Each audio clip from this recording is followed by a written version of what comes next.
Aswang Radio! Ang radyo ng mga aswang! Tita, maniwala ka sa akin. May narinig talaga akong mga kaluskos sa labas ng kwarto ko kagabi. Baka naman ligaw na hayop lang yun. Ikaw na bata ka kung ano-ano na lang ang iniisip mo. Hindi yan makakabuti sa pagbubuntis mo.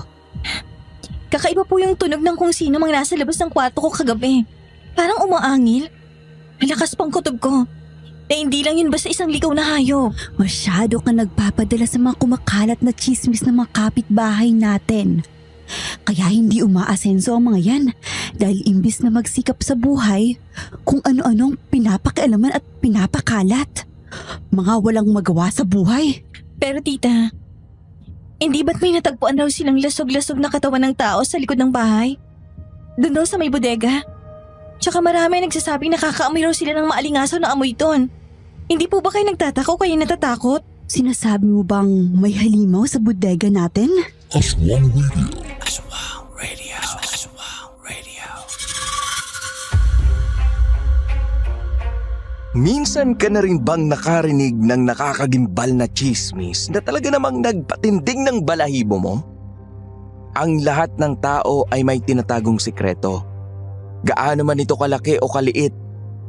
Pero paano kung ang mismong mga kasama mo sa bahay ang may tinatagong napakadilim na bagay na maaaring maglagay sa iyo sa panganib? Paano kung hindi ka naligtas sa sarili ninyong pamamahay at hindi mo magawang pagkatiwalaan ang mga kasama mo? Iiwan mo ba sila para iligtas ang iyong sarili? O mananatili ka para iligtas sila sa ngalan ng pagmamahal at utang na loob?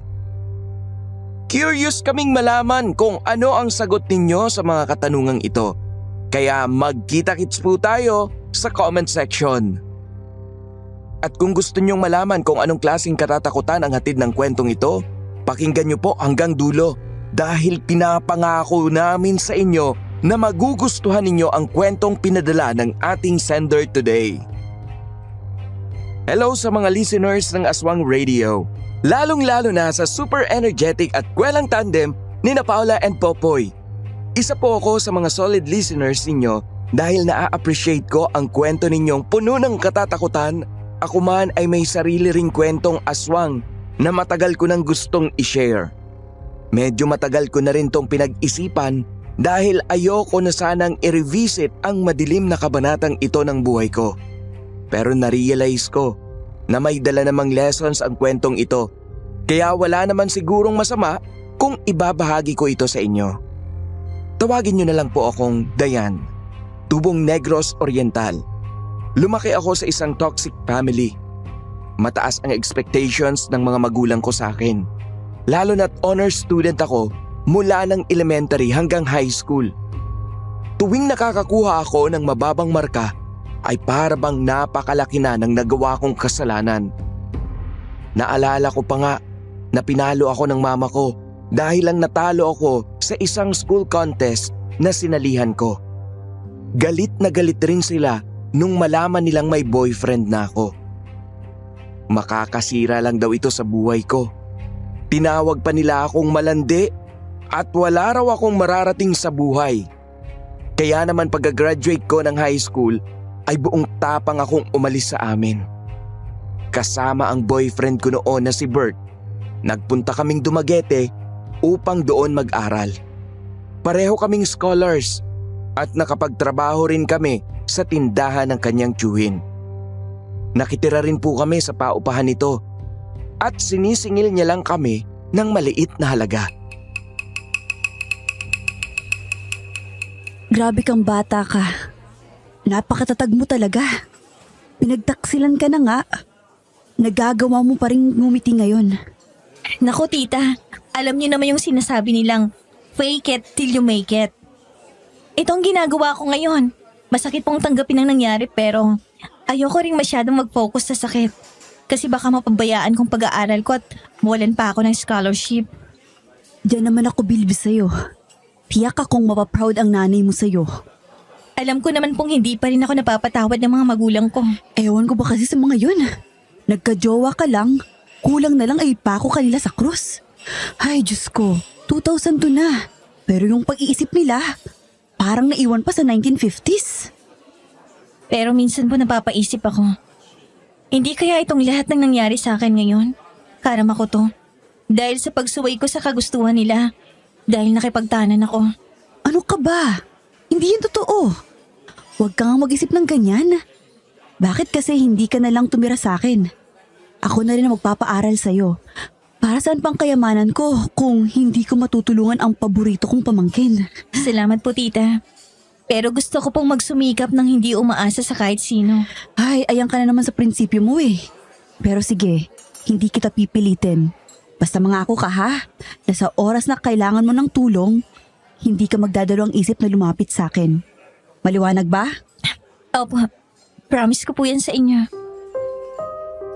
Byuda na si Tita Marife at hindi maikakailang mayaman talaga siya.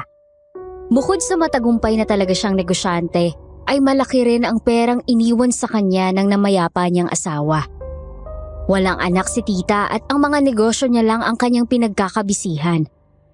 Ilang beses niya na akong inalok na sa kanya na lang ako tumira at siya na raw ang bahala sa akin. Pero hindi ako pumayag dahil nahihiya ako sa kanya. Siya yung matuturing kong cool tita. At mula pagkabata ay naramdaman ko nang tinuturing niya akong parang anak. Ngunit hanggat maaari ay ayokong makaabala sa kanya. Hanggang sa dumating ang panahon na wala na talaga akong ibang malalapitan. 25 anyos na ako noon nang mabuntis ako ng dati kong boyfriend na si Jeffrey. Mabait siya, may itsura at may maayos ring trabaho. Walang araw na hindi niya pinaramdam sa akin kung gaano niya ako kamahal. Sa katunayan, parang prinsesa niya akong ituring. Pero nung nalaman niyang buntis ako, ay biglang nagbago ang pakikitungo niya sa akin. Hanggang sa tuluyan na nga siyang naglaho na parang bula. Tita, pasensya na sa abala ha. Wala na talaga kasi akong ibang pwedeng lapitan. Alam mo namang hindi pa kami okay ng mga magulang ko hanggang ngayon. Ano ka ba? Okay lang. Sabi ko naman sa'yo, pag may kailangan ka, lumapit ka lang sa akin. Pansamantala lang naman po ito. Hanggang sa makapanganak ako at magkaroon ng maayos na trabaho. Lilipat din po agad ako pag medyo nakaluwag-luwag na. Huwag mo nang isipin yan. Sa totoo lang, wala akong pakialam kahit dito na kayo tumira ng baby mo forever. Kita mo naman, ang laki-laki nitong bahay ko. Hindi naman tayo magsisiksikan dito. Salamat po talaga. Malaking bagay po ito sa akin. You're welcome. Basta ako na munang bahala sa inyo ng magiging anak mo. Aba, loko-loko yung ex mo ah. Tinakbuhan ng responsibilidad niya. Hindi ko rin po inaasahan na magagawa niya sa akin to. Oo nga, pinakilala mo pa nga yun sa akin eh. Mukha namang matino. Pero ika nga nila, don't judge the book by its cover. Ay, pero wag na natin pag-usapan ang walang kwentang lalaking yun. Baka lalo ka lang ma-stress. Bawal pa naman sa buntis yan. Sa kabila ng masakit kong pinagdaanan, kahit paano'y nakahinga ako ng maluwag dahil alam kong nasa mabuting kamay ako. Hindi kami pababayaan ni Tita Marife. Ligtas kami sa bahay niya.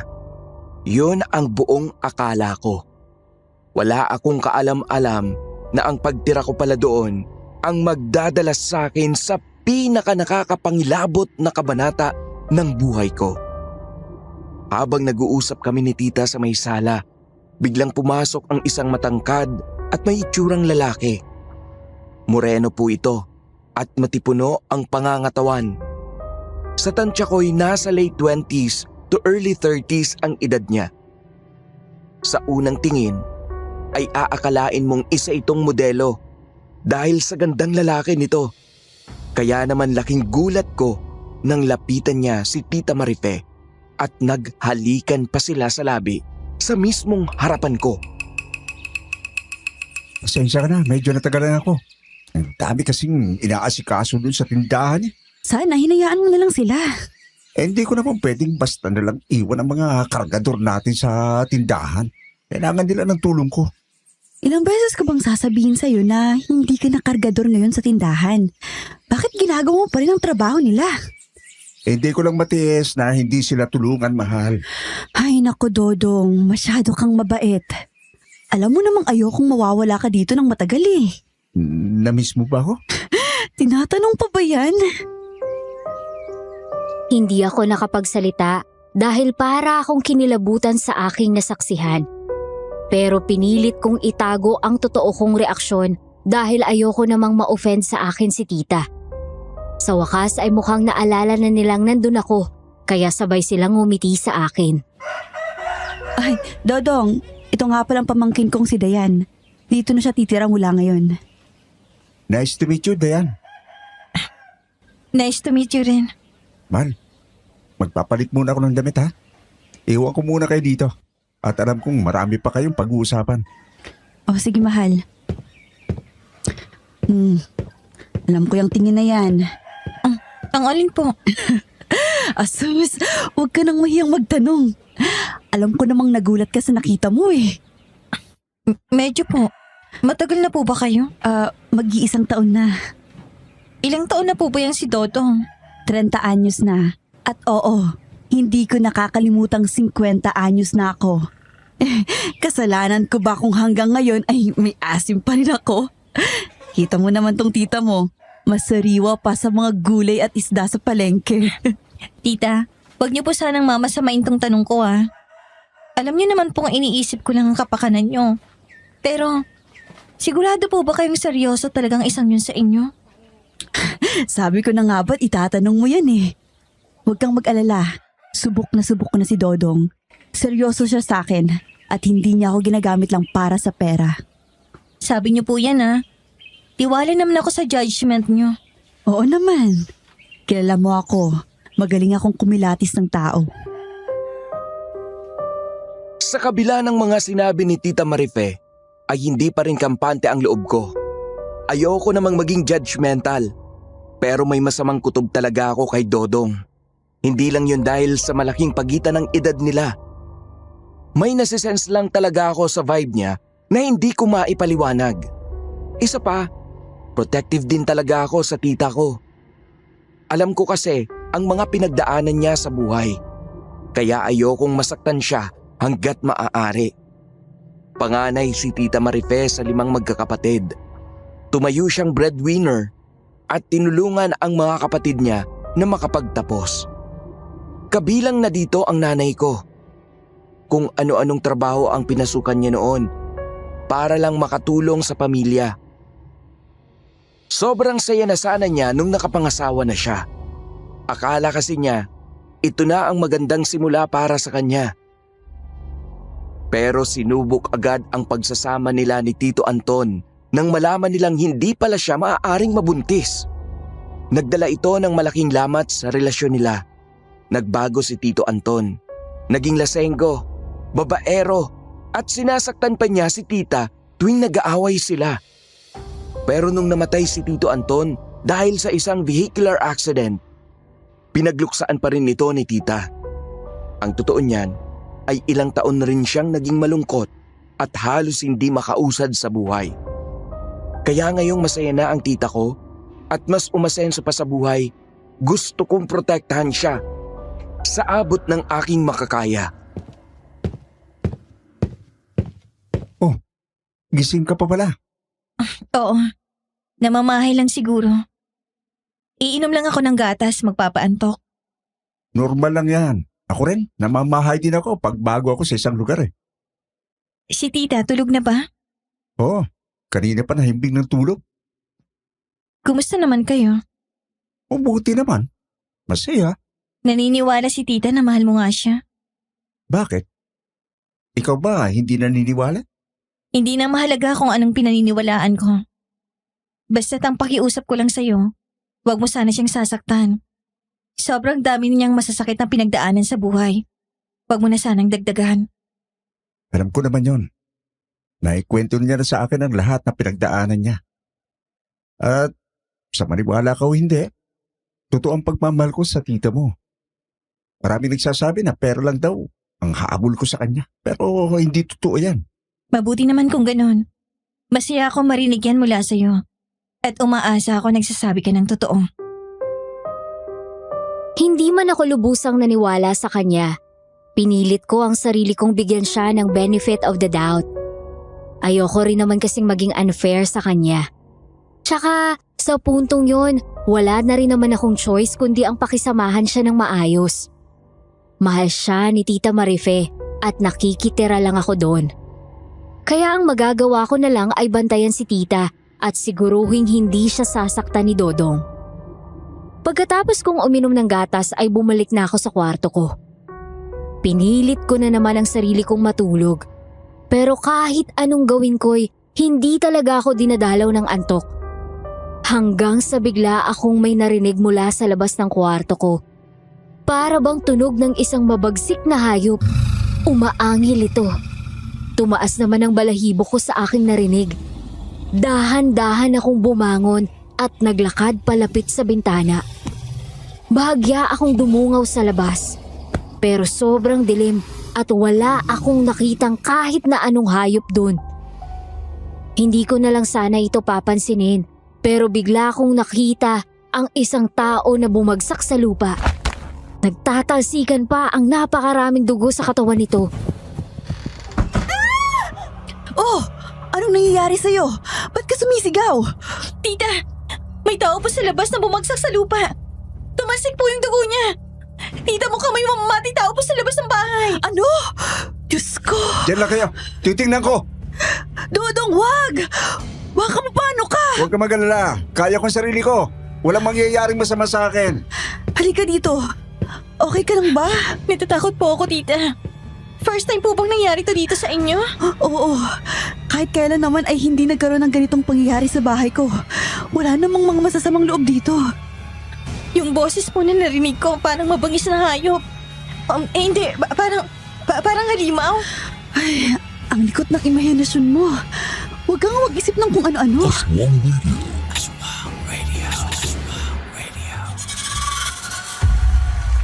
Aba, talaga naman no. Iba din tong kwento natin for today, no, Poy? May December love affair ang peg. Tawa ka dyan. Tunay ngang age doesn't matter pagdating sa pag-ibig. 20 years ang age gap nilang dalawa pero blooming na blooming pa rin ang love life nilang dalawa. Naku, sana nga'y true love yun kasi iba ang kutob ni Sander kay Dodong eh. Maybe judgmental lang talaga siya kasi 'di ba? Considering their age difference, medyo mapapatalong ka naman talaga. At yung mga kutob na yan ni Sender, hindi niya dapat i-disregard. Bakit? Kasi may ibig sabihin yan eh. Hindi lang yan basta-bastang produkto ng overthinking. Agree ako dyan, Poy. Isa sa mga bagay na natutunan ko sa mga stories na napakinggan dito sa Aswang Radio ay never disregard your gut instincts. Wow! English yan, Poy. Kasi nandyan sila for a reason eh. Hindi ko naman sinasabing hayaan mo na lang na kontrolin ng kutob mo ang mga desisyon mo sa buhay, pero pwede mo itong gawing parang guide. Totoo yan! Kayo mga Kaaswang Radio, sa tingin nyo ba'y dapat nating pagkatiwalaan ang mga kutob natin? Ano ang masasabi nyo sa kwento natin so far? At sa tingin nyo ba'y true love talaga ang meron kina Tita Marife at Dodong?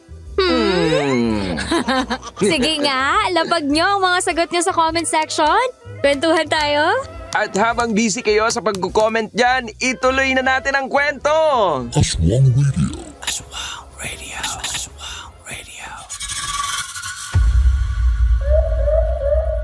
Naku, Chief. Maniwala kayo. May gumagala talagang aswang dito sa lugar namin. Noong isang gabi may narinig akong tunog ng isang mabangis na hayop. Kapitana Lusing, ikaw nang nagsabi na mabangis na hayop ang narinig mo. Bakit mo naman sinasabing aswang ito? Marami na tayo mga kapitbahay ang nakarinig ng tunog na yon nitong mga nakaraang gabi. Marami na nagsasabi na tunog ito ng aswang. At basta-basta na lang nating paniniwalaan ang sinasabi nila kahit wala silang ebidensya? Paano mo ipapaliwanag tong bangkay na nasa likod mismo ng bahay mo? Kita mo naman oh, lasog-lasog ang katawan, wakwak ang tiyan, ubos pati ang lamang loob. Walang ibang pwedeng gumawa nito kundi aswang. Ang tatanda na natin para maniwala pa sa mga aswang na yan. Wala sa edad yan. Totoo ang mga aswang. At kailangan na silang mapigilan bago pa sila magpatuloy sa pambibiktima dito. Hindi ko mapigilan ang sarili kong matakot habang pinapakinggan ang usapan nila. Ayokong maniwala na may aswang, Pero aaminin kong may isang malaking parte ng isip ko ang naniniwalang aswang nga ang narinig ko. Kung ganon ay hindi kami ganon kaligtas sa bahay ni tita. Mas lalo akong nag-alala dahil buntis ako. At ang alam ko'y mahilig sa buntis ang mga aswang. Mabango kasi ang mga ito para sa kanila. Dayan, wag mong isipin ang sinasabi ni Kapitana Lusing. Wala lang magawa sa buhay yun, kaya kung ano-anong sinasabi. Pero tita, parang may point naman po siya. Pati ba naman ikaw magpapaloko kay Kapitana? Dayan naman! Matalino ka at may pinag-aralan. Talaga bang maniniwala ka sa mga aswang? Wala akong kaalaman o experience sa mga aswang pero posible naman pong totoo sila. Laking probinsya ako. At lumaki ako na narinig ko ang mga kwento tungkol sa aswang pero sa tingin ko wala na sila sa panahon natin ngayon. Moderno na kasi ang mundo natin. Totoo ang sinasabi ni Dodong. Yung bangkay na natagpuan sa likod ng bahay, hindi aswang ang pumatay doon. Sigurado akong kagagawan nyo ng isang mamamatay tao. Kaya't kailangan na itong madakip sa lalong madaling panahon. Imbis na matakot sa aswang at mag-isip ng kung ano, mas ituon lang natin ang atensyon natin sa paghahanap ng totoong salarin. Sa mga sumunod na araw, ay mas lalo pang kumalat ang balita tungkol raw sa isang gumagalang aswang. May nagsasabing may mga bangkay raw sa sementeryo ang misteryosong nawala. May mga preso rin daw ang basta na lang naglaho sa kanilang mga kulungan at walang nakakaalam ng totoong dahilan. Naniniwala ang ilan sa mga tao na kinuha raw ang mga ito ng aswang. Ay, nako. Konting-konti na lang talaga at papatulan ko niyang si Kapitana. Bakit po? Anong problema? Pinagkakalat daw niya dun sa palengke na may mabahong amoy sa bodega natin. Parang amoy raw ng isang nabubulok na katawan. Gusto pa yatang palabasin na ginagawa kong imbakan ng bangkay ang bodega eh. Po? Bakit naman ako mag-iimbak ng mga bangkay? Ano naman gagawin ko sa mga yun?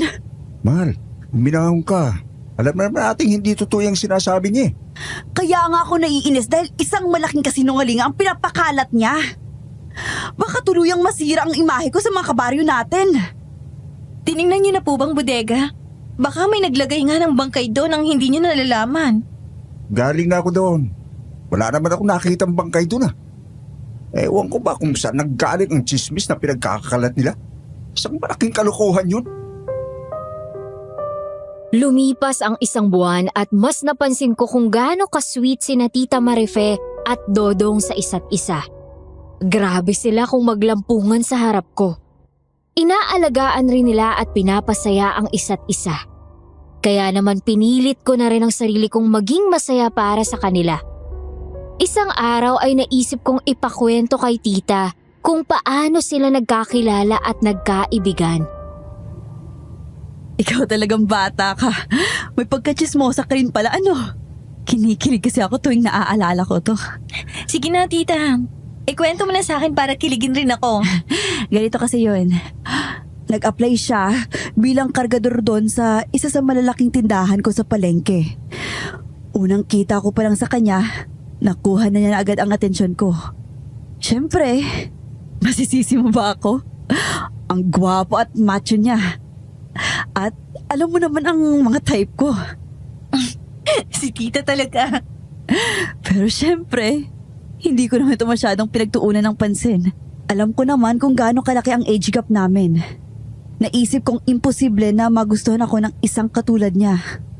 Hanggang sa isang gabi... Ma'am, ba't nandito kayo? Nagsiuwian na ang lahat Ikaw, anong ginagawa mo dito? Kanina pa tapos ang oras ng trabaho Naiwan ko po kasi yung wallet ko sa loob ng locker ko Wala akong pamasahe kaya bumalik ako rito. O sige, kunin mo ng wallet mo at nang makauwi ka na. Sige po. Nakaupo lang si Tita Marife noon sa kanyang maliit na office sa loob ng tindahan. Death anniversary kasi noon ng kanyang namayapang asawa at mabigat ang kanyang pakiramdam. Nagluluksa siya pero at the same time, nagagalit rin siya sa kanyang sarili dahil pinagluluksaan pa rin niya ang mismong lalaking nanakit sa kanya. Ang akala raw niya ay nakaalis na si Dodong, pero laking gulat niya nang makita itong nakatayo sa harap niya. May kailangan ka pa? Mukhang kayang mas may kailangan eh. Hindi. Okay lang ako. O sige na. Makakauwi ka na. Ako nang bahala dito sa tindahan. Hindi po yata kakayanan ng konsensya ko na iwan kayo dito mag-isa eh. Eh, halata naman po may pinagdadaanan kayo. Huwag mo na akong masyadong isipin. Medyo malungkot lang ako. Pero malayo to sa bituka. Sasamahan ko na po kayo at datamayan ko kayo sa kalungkutan ninyo. Umuwi ka na. Tiyak akong inihintay ka ng asawa mo. Si ma'am talaga nang mapagbiro ka. Wala pa po akong sawa. O edi girlfriend. Wala rin po akong girlfriend. Tumigil ka. Ako ba'y pinaglololoko mo? Sa gwapong mong yan? Wala ka talagang girlfriend? Nagagapuhan po kayo sa akin. Ha? Oo naman. Si ma'am oh, parang namumula. Magtigil ka nga. Ang tanda ko na para sa maganyang bagay. Hindi po kayo mukhang matanda. Sige lang. Bulahin mo lang ako. At baka yan ang magtanggal ng lungkot ko. Alak ma'am, gusto nyo? Ililibre ko kayo. Bakit mo ako ililibre? Nasa loob tayo ng tindahan ko. Kumuha ka lang ng alak sa freezer. Kung seryoso kang gusto mo talaga akong damayan, samahan mo akong uminom. Walang problema doon ma'am. Nang gabing yon ay nangyari nga po ang di inaasahan. Nakipag-inuman si Tita Marife kay Dodong. Palabiro raw ito kaya walang tigil ang tawa niya sa mga sinasabi nito. Pakiramdam raw niya ay nawala ang lahat ng mga hinanakit niya nang dahil sa presensya nito. Pareho na silang tinamaan ng espiritu ng alak noon nang bigla silang natahimik at nagkatitigan. Siguro'y dala na rin ng kalasingan ay bigla niyang inabot ang mukha ni Dodong at kinintalan nito ng halik. Sobrang bilis lang daw noon dahil na-realize din niya agad ang ginawa niya. Mabilis siyang lumayo dito at nagtangkang tumayo. Nahilo naman siya kaya naupo siya ulit pero hindi niya na ito nagawang tingnan ulit. Ma'am? Pasensya ka na. Bakit po? Hindi ko dapat ginawa yun. Lasing lang ako. Ang tagal-tagal ko na kasing hindi nalalasing. Kaya hindi ko na kayang kontrolin ang sarili ko ngayon. Pinagsisisihan niyo po ba ang ginawa ninyo? Ha? Kasi ako po, alam kong hindi ko pinagsisisihan itong gagawin ko. Anong? Ako'y matrona, may edad na kunti. Pero si Dodong ay grabe ang guwapo sa gabi. May ngiti siyang malamig, may mata siyang mapungay. Kahit aswang siya, puso ko'y nagwawalay. Ay, Dodong aswang, ako'y nahulog. Kahit may pangil, ikaw ang tibok. Sa dilim tayo nagkatinginan. Ngayon ako'y sa'yo gabi.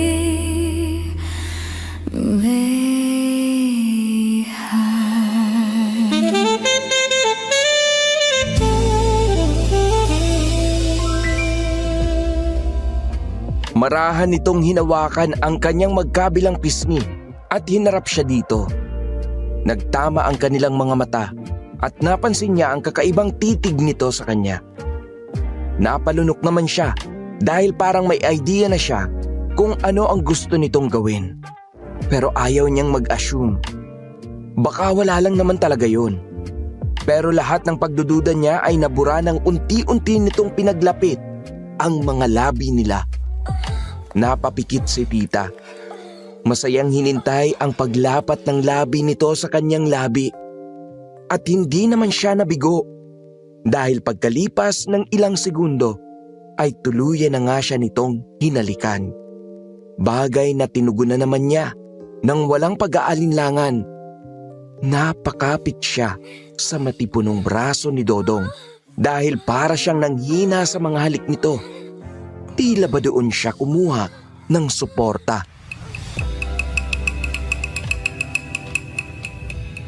May nangyari sa inyo ng gabing yun? Masyado ka naman excited. Wala, no? Walang nangyari sa amin ng gabing yun.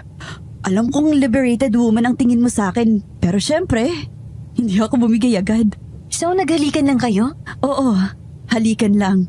Pero aaminin kong hindi siya mawala sa isip ko mula nun. Ang galing-galing niya kasing umalik. Na-addict ako. Dahil lang sa halik kaya ka nagkaganito? Hindi Itong batang to, masyadong judgmental. Ano nga kasi? Ang totoo niyan, pagkatapos ng pangyayaring yun ay naging magkaibigan muna kami. Parang nahihiya pa nga raw siya sa akin kasi amo niya ako. Tapos mababa pang tingin niya sa sarili niya dahil kargador siya sa pag-aari kong tindahan. Sabi ko naman, walang kaso yan sa akin. Hindi naman ako tumitingin sa estado ng buhay ng isang tao. Tapos, paano naging kayo? Well, isang gabi, inaya ko siya sa bahay na samahan akong mag-inuman. Siyempre, alam mo na kung bakit ko ginawa yun. Masyado kasi siyang torpe at mahiyain eh. Kaya ayun, ako lang kumilos. At sa gabing yun, well, may nangyari na talaga sa amin. Ako'y matrona, may asawa noon. Pero si Dodong ay ibang hamon. Habang nag-uwalis, ako'y napatitig. Ang pawis sa noo, Diyos ko, nakakainis. Ay Dodong, huwag kang lalapit. Yang kagat mo'y di ko malimot kahit saglit. Liit ko'y nagmarka, puso ko'y nagliyap.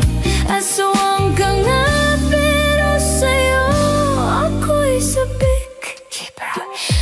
Pasensya ka na kung pakiramdam mo'y masyado akong bagal. Hindi ito dahil sa hindi kita gusto. Inaalala ko lang ang iisipin ng mga tao. Bakit mo naman sila iisipin? Hindi naman sila kasama sa relasyon natin. Relasyon? Ibig sabihin tayo na? May nangyari na nga sa atin eh. Hindi mo na ako kailangan ligawan. Kasi sigurado na ako sa nararamdaman ko para sa'yo. Talaga? Ang saya ko! Ako rin. Sobrang saya ko. Dahil nakahanap ako ng isang lalaki magmamahal sa akin ng totoo. Pero ayokong isipin nila na pinagkakapirahan lang kita. Alam mo naman ang mga malisyoso sa paligid eh. Baka sabihin nila nang dahil sa laki ng agbat ng edad natin, ginagamit lang kita. Hayaan mo silang sabihin ang lahat ng gusto nilang sabihin. Hindi rin naman ako maniniwala sa kanila eh. Ang importante, masaya tayo. Salamat, mahal. Sobrang mo akong pinasaya. Ako rin naman. Ngayon lang ako naging ganito kasaya. Sa totoo lang, yun din talaga ang unang beses na naging totoong masaya si Tita Marife. Pagkatapos ng lahat ng pinagdaanan niya sa buhay, nakatagpo na rin siya ng isang lalaking kaya siyang pasayahin ng lubusan. Mula pa lang daw sa simula ng kanilang relasyon ay marami na talaga ang humusga. Nariyan yung tinawag si Dodong na oportunista, habang si Tita naman ay tinawag siyang matrona. Inasahan na rin naman daw nila ang lahat ng to. Sa kabila ng lahat ng mga pagsubok na dumating ay hindi talaga bumitiw si Dodong sa kanya. At mas pinaramdam pa raw nito kung gaano katotoo ang pagmamahal nito sa kanya. Alam kong may mga iniisip ka rin tungkol kay Dodong. Pero maniwala ka sa akin, totoong mahal niya ako. Napatunayan ko na to sa maraming pagkakataon. Hindi ko naman po siya hinuhusgahan, tita. Alam niyo naman pong iniisip ko lang ang kapakanan niyo. Alam ko yan. Siyempre, favorite tita mo ako eh. Hindi kita masisisi. Oh, may iba ako. Ano ba ang plano mo sa buhay ngayon? Diyan sa batang dinadala mo. Palalakihin ko po siya bilang isang single mom. Alam kong hindi to magiging madali pero kakayanin ko. Nakaka-proud naman ang pamangkin ko. Ang tanga-tanga ko nga sa pag-ibig eh. Kaya nga ako nabokya, di ba? Kaya paano nyo nasabi nakaka-proud ako? Lahat naman tayo nagpapakatanga sa pag-ibig. Huwag kang mag-alala. Alam kong makakabangon ka rin. Nandito ako para sa'yo at sa baby mo. Salamat, tita. May dalawang kasambahay po si Tita Marife. Pero dahil nakikitira ako sa kanya, gusto kong makatulong rin sana kahit papano. Kaya naman naglilinis ako ng bahay kahit ilang beses na akong pinagsabihan ni Tita. Ang sabi ko naman, ayokong tumunganga lang. At mahalaga rin para sa isang buntis na tulad ko ang mag-exercise. Isang hapon, habang nag-hike ako ay naisipan kong dumaan sa simbahan. Hindi ko naman po inasahan na makakasalubong ko pala si Kapitana Lusing. At may mga sinabi pa siya na talaga namang nagpagulo ng isip ko. Bago ka lang sa bahay na yun, hindi ba? Opo, bakit po? Sigurado kung hindi mo pa alam ang lahat tungkol sa kanila. Ito nga akin ay paalala lang naman. Huwag kang magtitiwala agad sa mga taong nasa paligid mo. Kagaya niyo po? Siyempre hindi ako kasali doon. Sa akin pwede kang magtiwala. Kasi lahat ng lumalabas sa bibig ko ay pawang katotohanan lamang. Kapitana, pasensya na po. Alam kong may issue kayo ni Tita Marife at ayoko sanang madamay pa dito. Wala naman talaga akong issue sa tita mo. Siya lang naman ang galit sa akin. Minamasama niya kasi ang mga sinasabi ko. Wala naman akong masamang intensyon.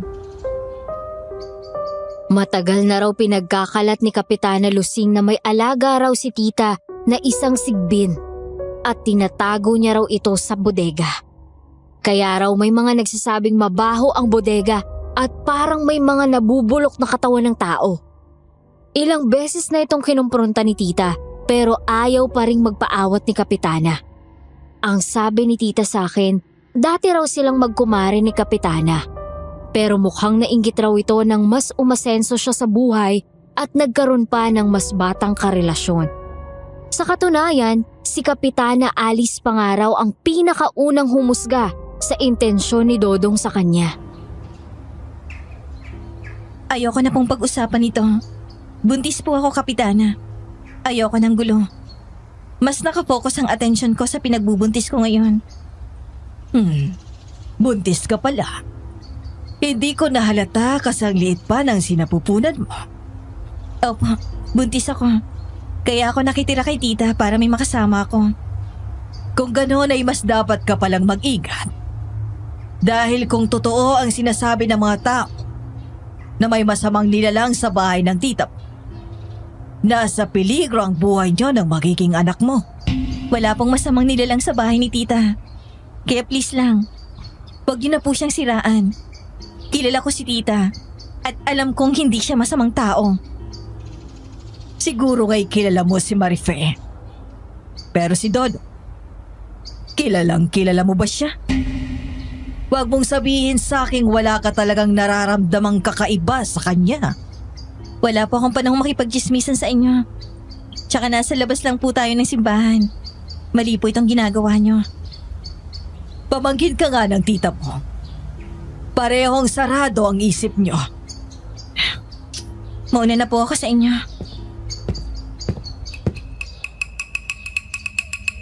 Mabuti naman at hindi mo na pinatulan pa ang babaeng yun.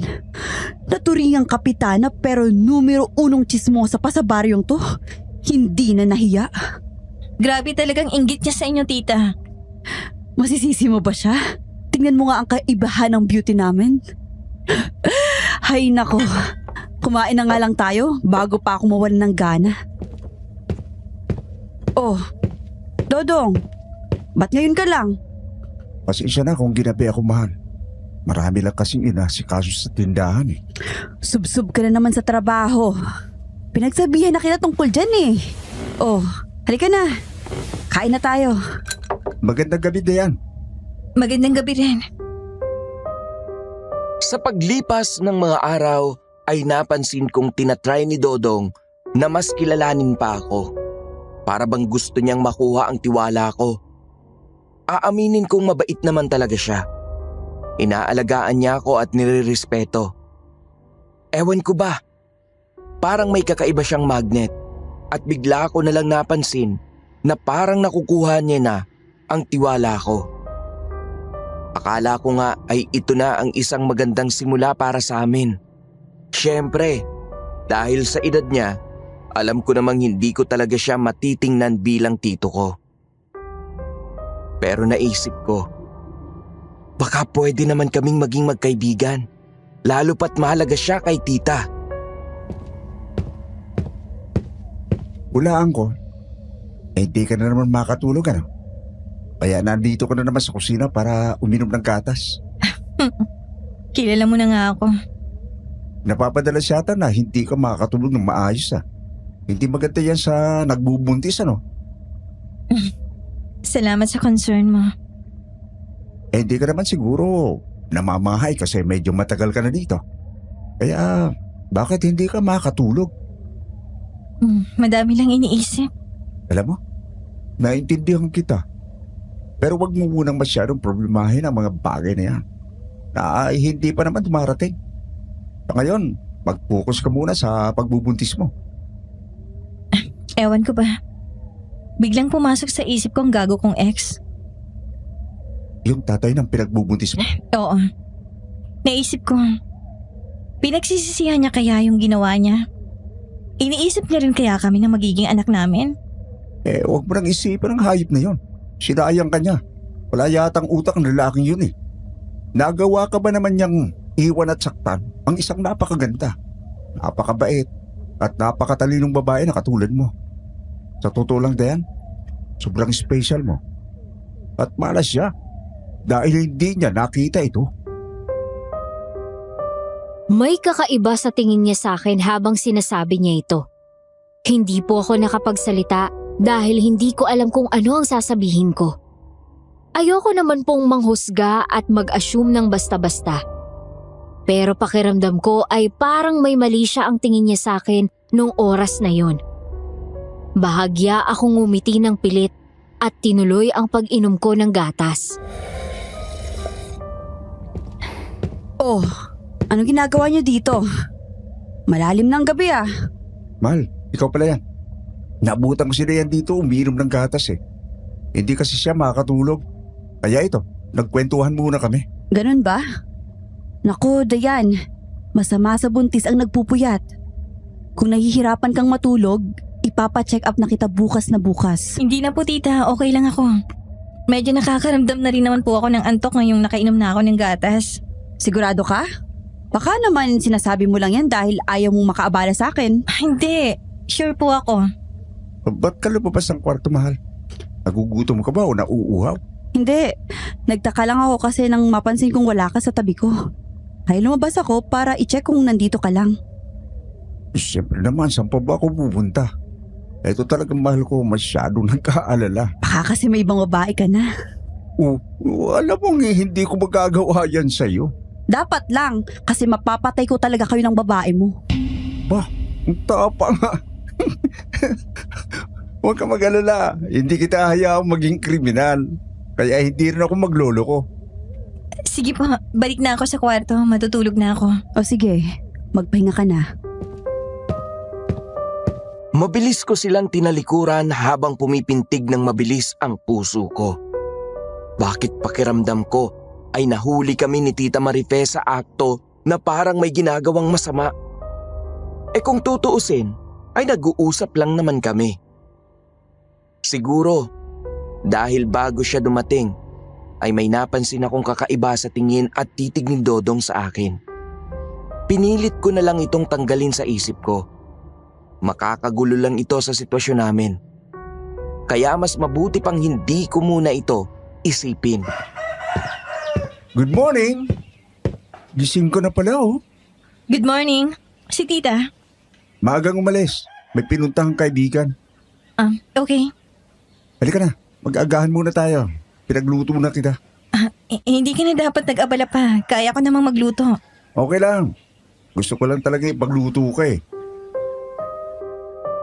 Sa nakalipas na mga araw ay hindi na naman ako naging komportable kay Dodong.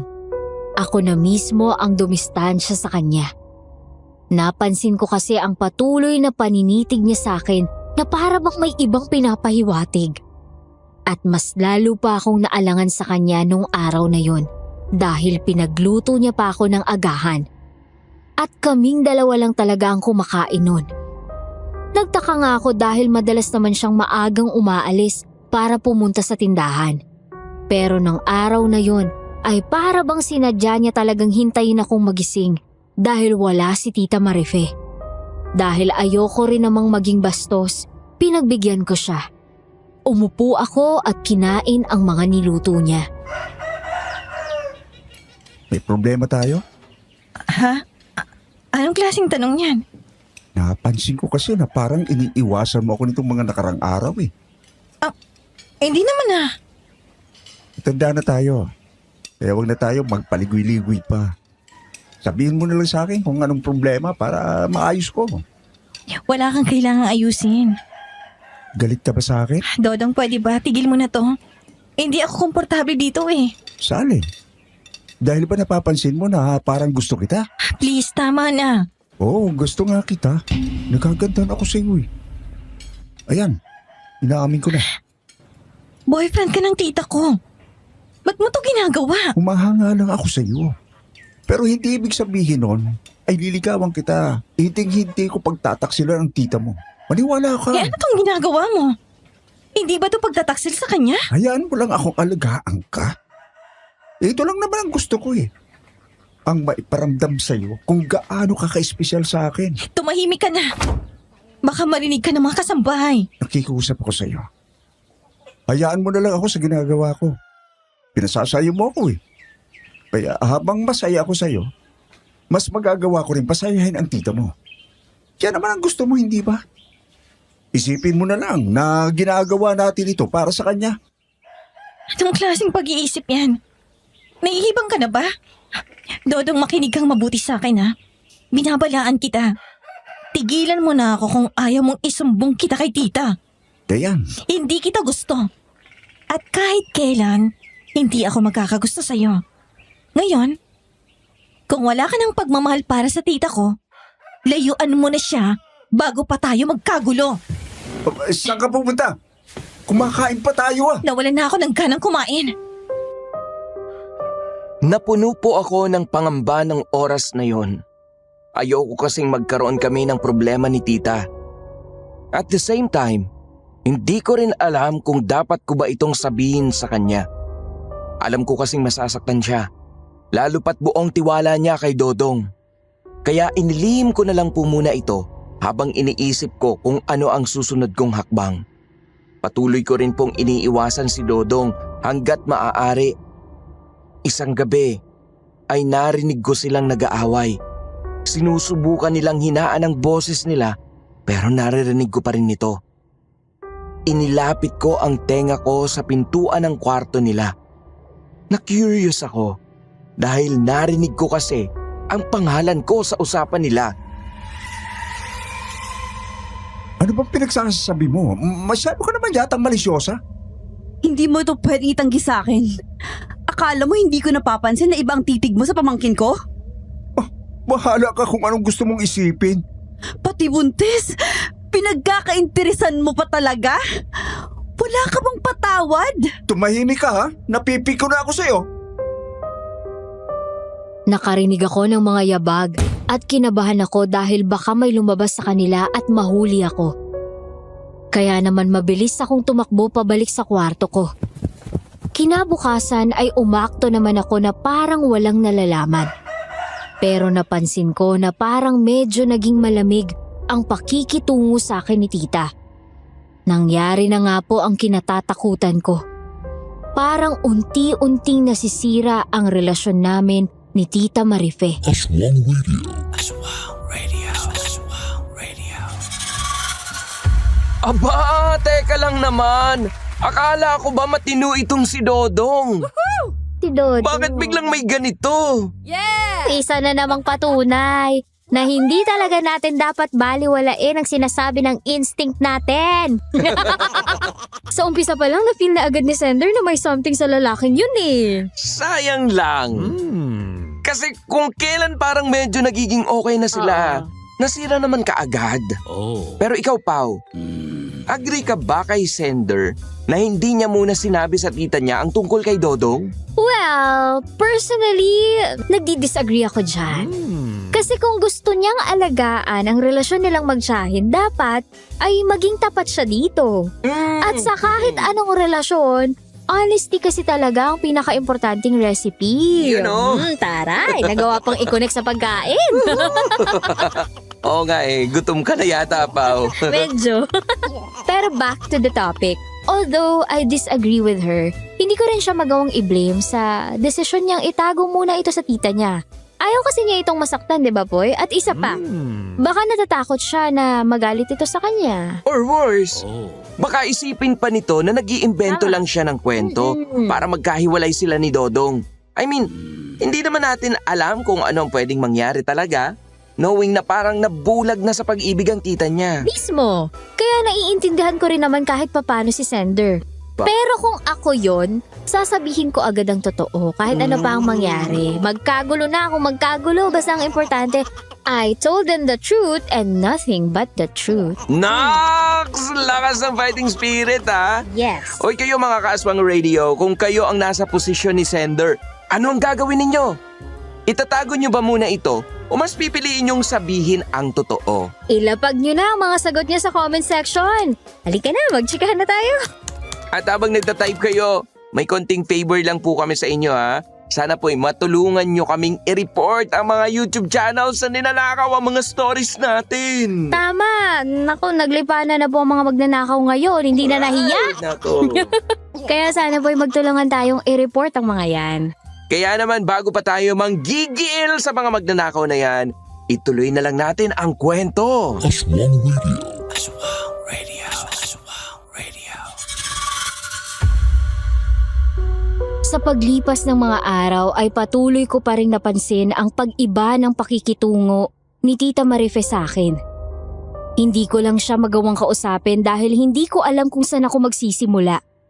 Samantala, kumalat naman ang balita tungkol sa mga nawawalang bangkay sa sementeryo. May mga nagsasabi rin na may mga preso raw ang misteryosong nawawala sa kulungan at walang makapagtukoy kung saan napunta ang mga ito. Hanggang sa isang nakakapangilabot na bagay ang nadiskubre ko. Isang gabi ay nakita kong sabay na lumabas ng bahay sina Tita Marife at Dodong. Nagtaka ako dahil mag-aalas 12 na nun, kaya naman palihim ko silang sinundan. Napansin kong papunta sila sa bodega na nasa likod ng bahay, pero lalo akong nagtaka nang makita ang isang nakapark na van doon. Lumabas ang dalawang lalaki na may dalang body bag at kahit madilim ang paligid ay alam kong katawan ng tao ang nasa loob nun. Pagkatapos nilang ipasok ang body bag sa bodega ay may dalawa pang katawan ang inilabas rin mula sa van.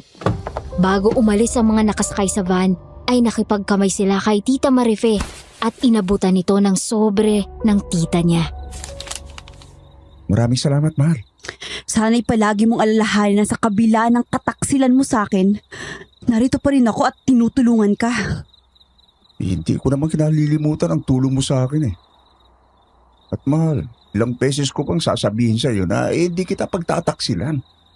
Bakit ba ayaw mong maniwala sa akin? Sige na, pumasok ka na sa bodega at kainin ang hapunan mo. Hindi mo pa lulutuin ang mga ito para sa akin? Galit pa rin ako sa'yo. Kaya pasalamat ka na lang at nagbayad pa rin ako para may makain ka. Kung gusto mo, ikaw na lang magluto sa mga bangkay na yun. Mahal. Huwag kang maarte. Dati naman ay kumakain ka ng hilaw na karne ng tao eh. Sige na, magpapahinga na ako. Gulat na gulat po ako sa mga narinig ko. Halos hindi ito magawang iproseso ng utak ko. Pero nang makita kong naglalakad na pabalik ng bahay si tita, ay mabilis din akong tumakbo pabalik ng kwarto ko. Natakot kasi ako na baka mahuli niya akong nakikinig sa usapan nila. Sobrang lakas pa rin ang kabog ng puso ko nang makabalik ako sa kwarto. Ang daming tanong sa isip ko nung oras na yun. Pero isang bagay lang ang sigurado ako. May kinalaman sila sa misteryosong pagkawala ng mga bangkay sa sementeryo. Oh, gising ka na pala. Teka, nakatulog ka man lang ba? Parang puyat ka. Good morning po, tita. Medyo hindi po ako nakatulog ng maayos.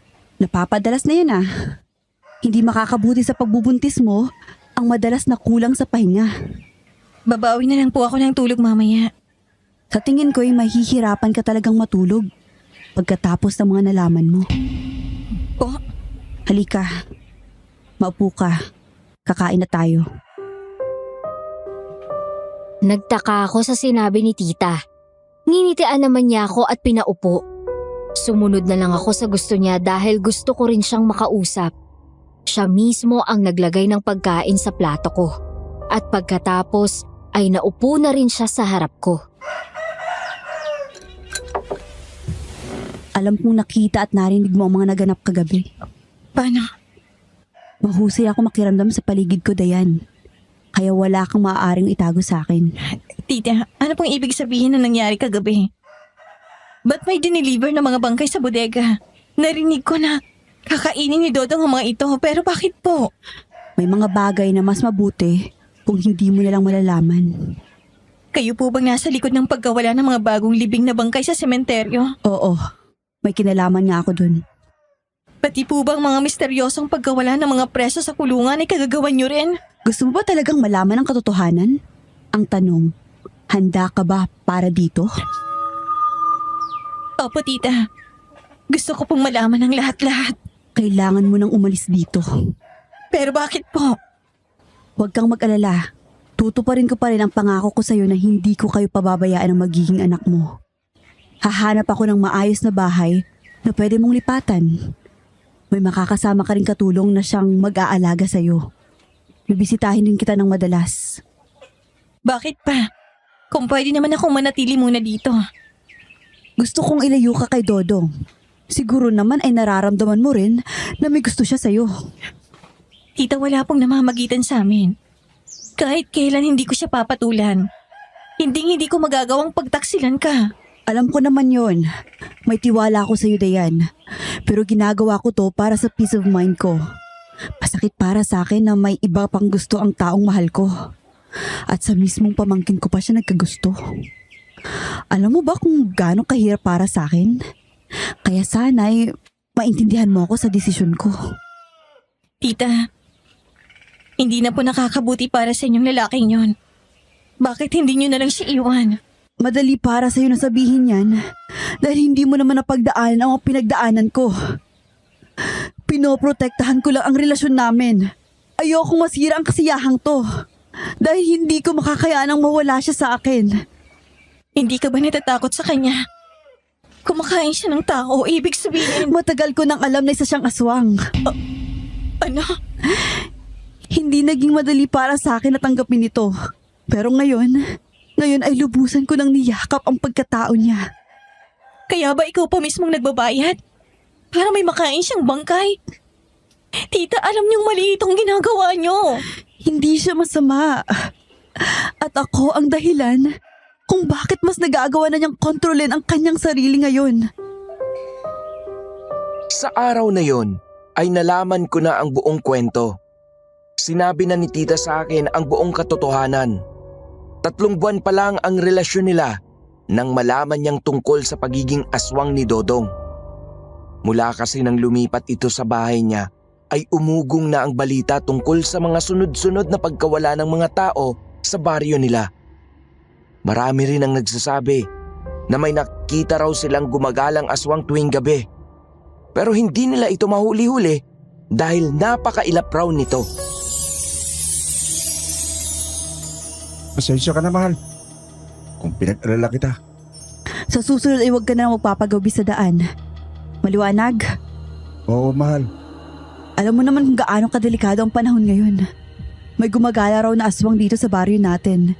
Kaya kailangan magdoble ingat tayo.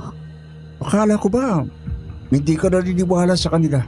Hindi ko naman talaga pinapaniwalaan ang chismis na yan. Pero nitong mga nakaraang araw, parami na kasi ng parami ang mga taong nawawala. Nakakabahala na rin. At itong huling araw pa, may natagpuan silang bangkay na lasog-lasog ang katawan. Ubus na pati ang lamang loob nito. Kaya ngayon ay papaisip na rin ako eh. Hindi kaya totoo ang kumakalat na chismis? Naman sigurong aswang, mahal. Kahit na, meron man o walang aswang, mas mabuti pa rin kung dodoblihin natin ang pag-iingat natin. Isang gabi ay nagising si tita at nagtaka nang hindi niya makita si Dodong sa tabi niya.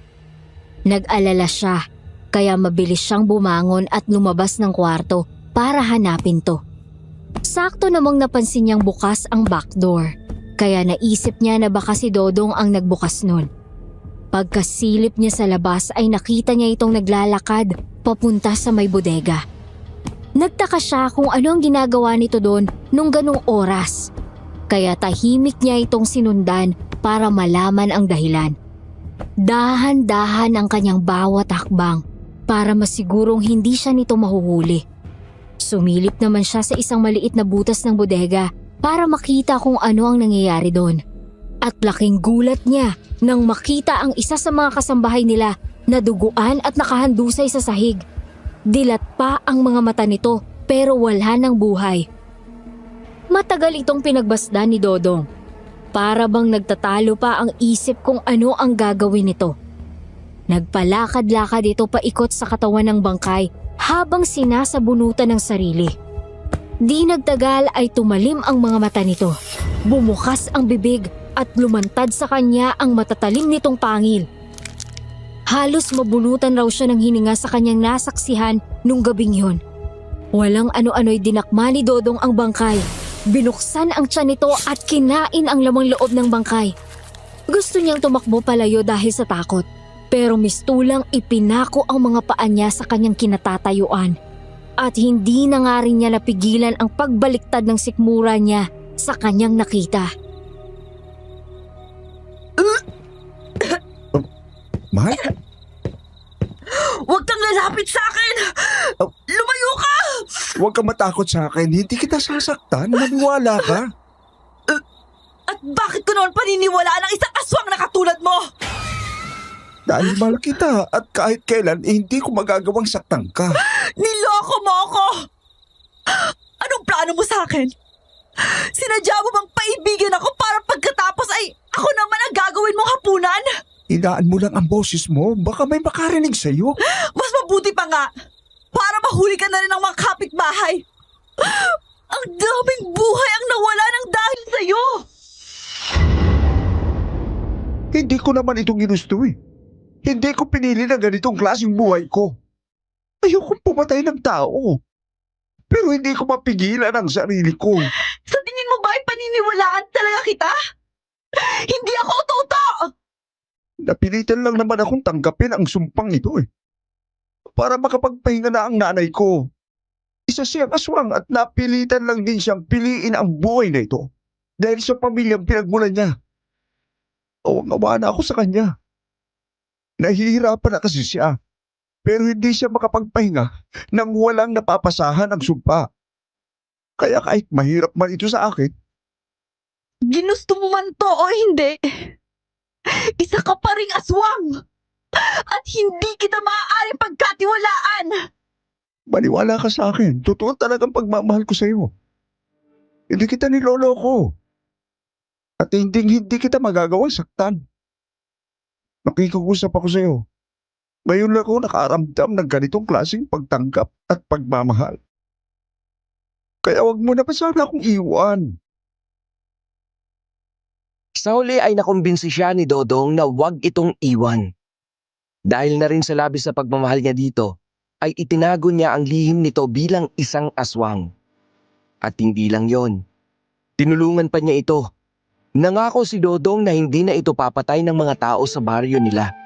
At bilang kapalit, magbabayad si Tita Marife upang makakuha ng mga bagong libing na bangkay na siyang kakainin ni Dodong. Di nagtagal ay nagkaroon rin siya ng koneksyon sa kulungan at binibili niya ang mga nakakulong doon na kriminal para ipakain rin kay Dodong.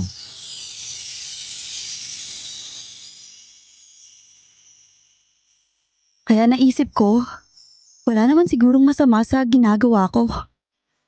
Kasi yung mga bangkay na kinakain niya, patay naman ako ngayon. Tsaka yung mga preso rin na kinakain niya ay mga masasamang tao. Pero tita, maling-mali pa rin po yun. Siguro nga hindi ito tama sa mata ng iba. Pero ito lang ang alam kong paraan para mapanatili siya sa buhay ko. At masigurong hindi siya papatay ng mga inosenteng tao. Hindi porkit masasamang tao ang mga preso ay papatayin na rin po niyang mga ito. Hindi kayo Diyos para humusga at magbigay ng parusa sa iba.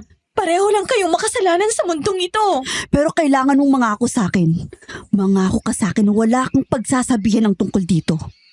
Sa lahat ng kabutihang ginawa ko sa'yo, itong isang bagay na to ang inihingi kong kapalit mula sa'yo.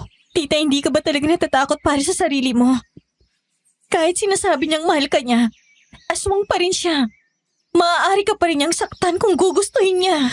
Naniniwala ako sa kanya. Hindi niya ako kayang saktan. Kaya wala akong dapat na ikatakot. Sa kasamaang palad ay wala akong nagawa para baguhin ang isip ni tita. Naramdaman ko rin ang determinasyon niya na ipagtanggol ang lalaking mahal niya.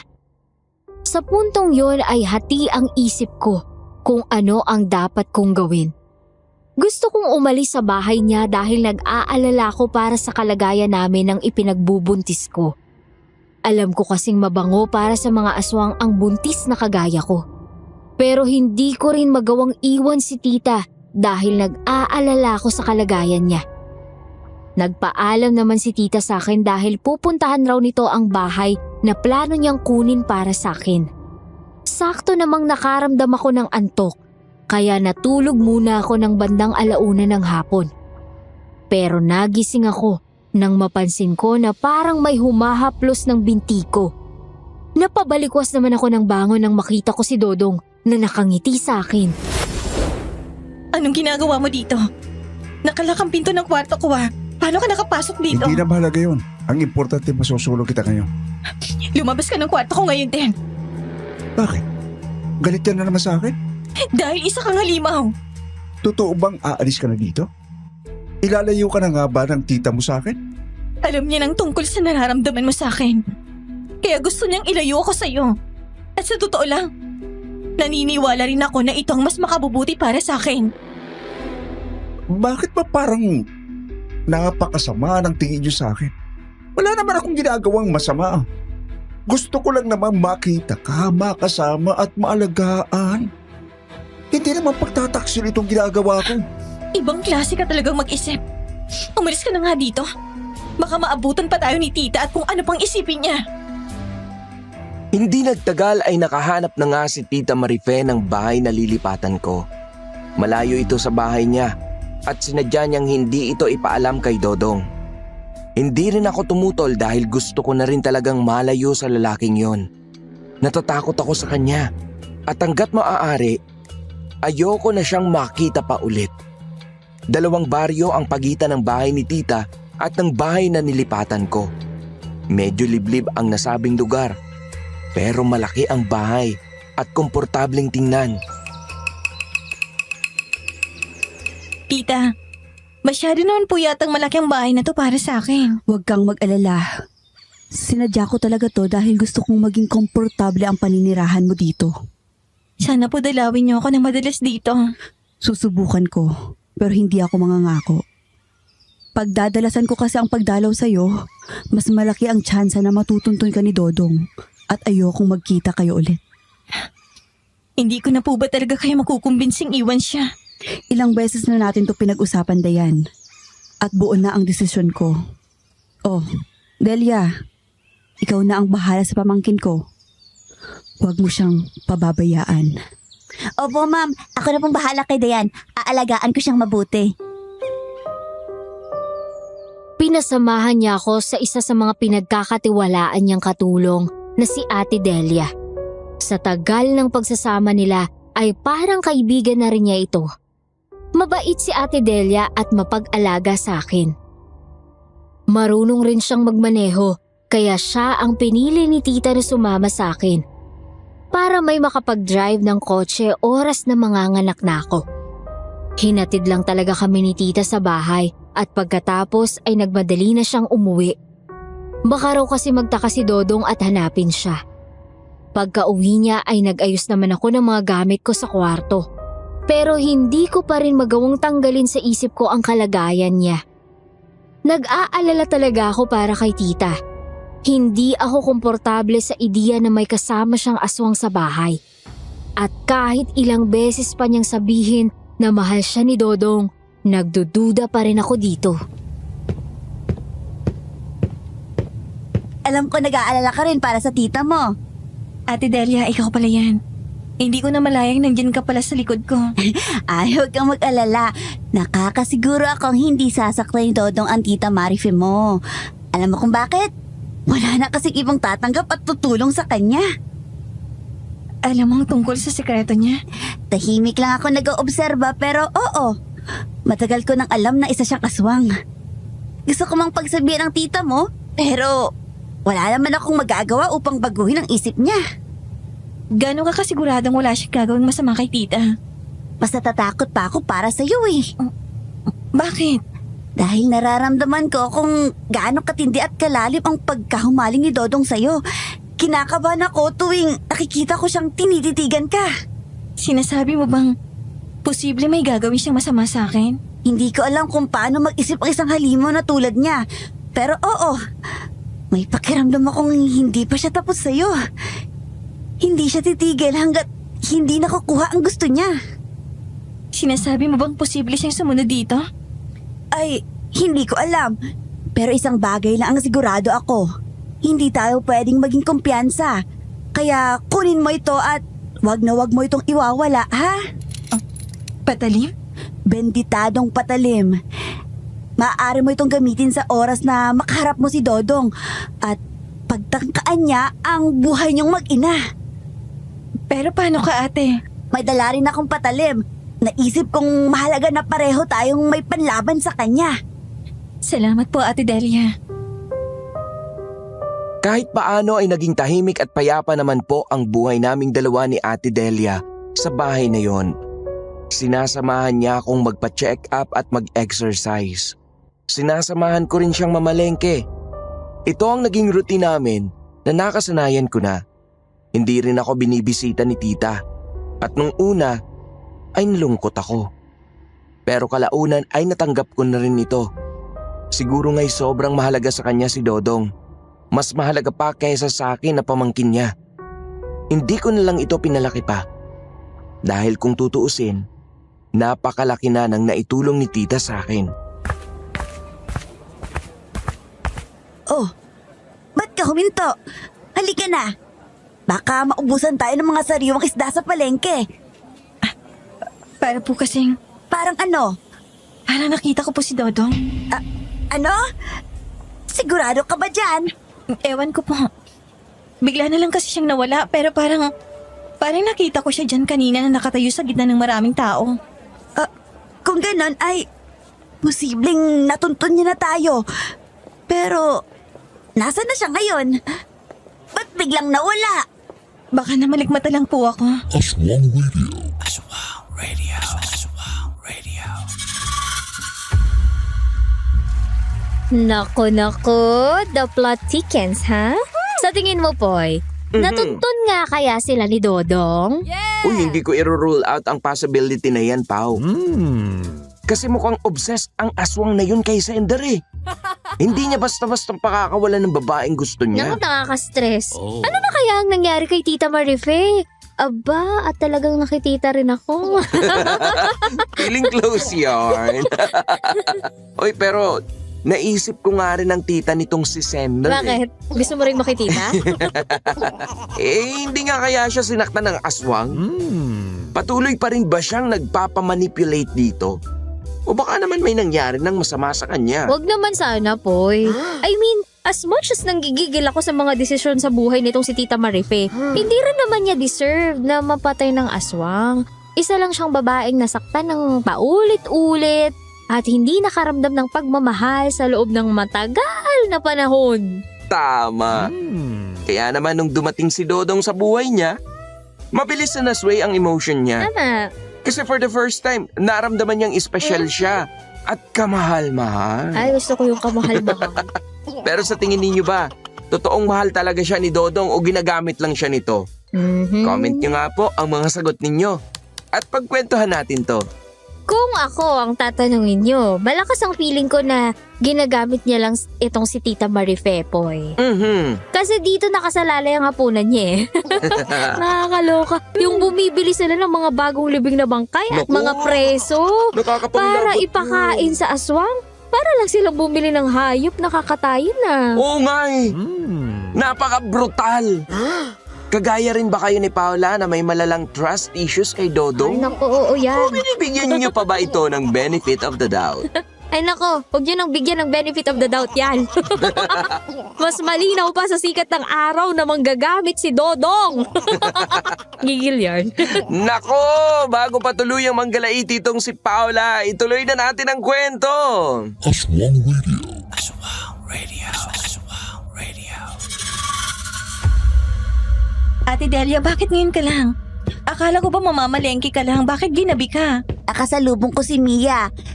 Yung isa sa mga kasambahay ng tita mo. Hinahanap niya pala tayo. Mabuti na lang at nakasalubong ko siya sa palengke. Bakit niya tayo hinahanap? Ano raw ang kailangan niya? Para sabihin na Ate Delia, bakit ka umiiyak? Ano po bang sinabi niya sa'yo? wala na ang Tito Marife mo. Ano? Hindi! Hindi totoo yan! Hindi niya nakita ang buong pangyayari. Pero malakas ang kutob niya. Napinas lang siya ni Dodong. Hindi! Hindi maaari! Natagpuan raw nila itong walang buhay sa loob ng bodega. Wakwak ang tiyan ng tita mo nang makita nila. At marami pa raw silang mga bangkay na nakita doon. Kabilang na sa mga bangkay na ito ay si Kapitana Lusing. Diyos ko! Si Dodong nasan siya? Dinakip ba nila? Hindi na raw nila itong mahanap. Bigla na lang daw itong naglaho na parang bula. Kailangan mahuli ang halimaw na yon. Dapat niyang pagbayaran ang mga kasalanan niya. Hayop siya. May mas mahalagang bagay pa tayong kailangang unahin sa ngayon. Ano yun, ate? Kailangang makaalis na tayo dito sa lalong madaling panahon. Bakit po? Malakas ang kutob ko na hindi ka na malikmatan ng isang araw. Posibleng si Dodong talaga ang nakita mo sa palengke. Nagmamatsyag lang siya at nagmamanman. Kung ganon, natuntun niya na tayo. Posible. Kaya mag-impake ka na. Aalis na tayo ngayon. Saan tayo pupunta? Bahala na. Tsaka na natin yan isipin. Ang mahalaga ay makalayo muna tayo dito. Tutuparin ko ang pinangako ko sa Tita Marife mo. Napapangalagaan kita, ano man ang mangyari. Salamat, Ate Delia. Sa tingin ko, mas makabubuti kung uuwi ako sa amin. Kahit galit ang mga magulang ko sa akin, sigurado akong tutulungan pa rin nila ako kapag nalaman nilang lahat ang nangyari. Oh, sige. Kumilos na tayo. Mag-iimpake na rin ako. Mabilis kaming kumilos ni Ate Delia. Nanginginig pa ang mga kamay ko noon habang nag-iimpake ng mga damit. Maingat ko namang nilagay sa bulsa ko ang benditadong patalim. In case nakakailanganin ko nga ito. Nanalangin rin po ako na sana'y ilayo kami ng Panginoon sa kapahamakan.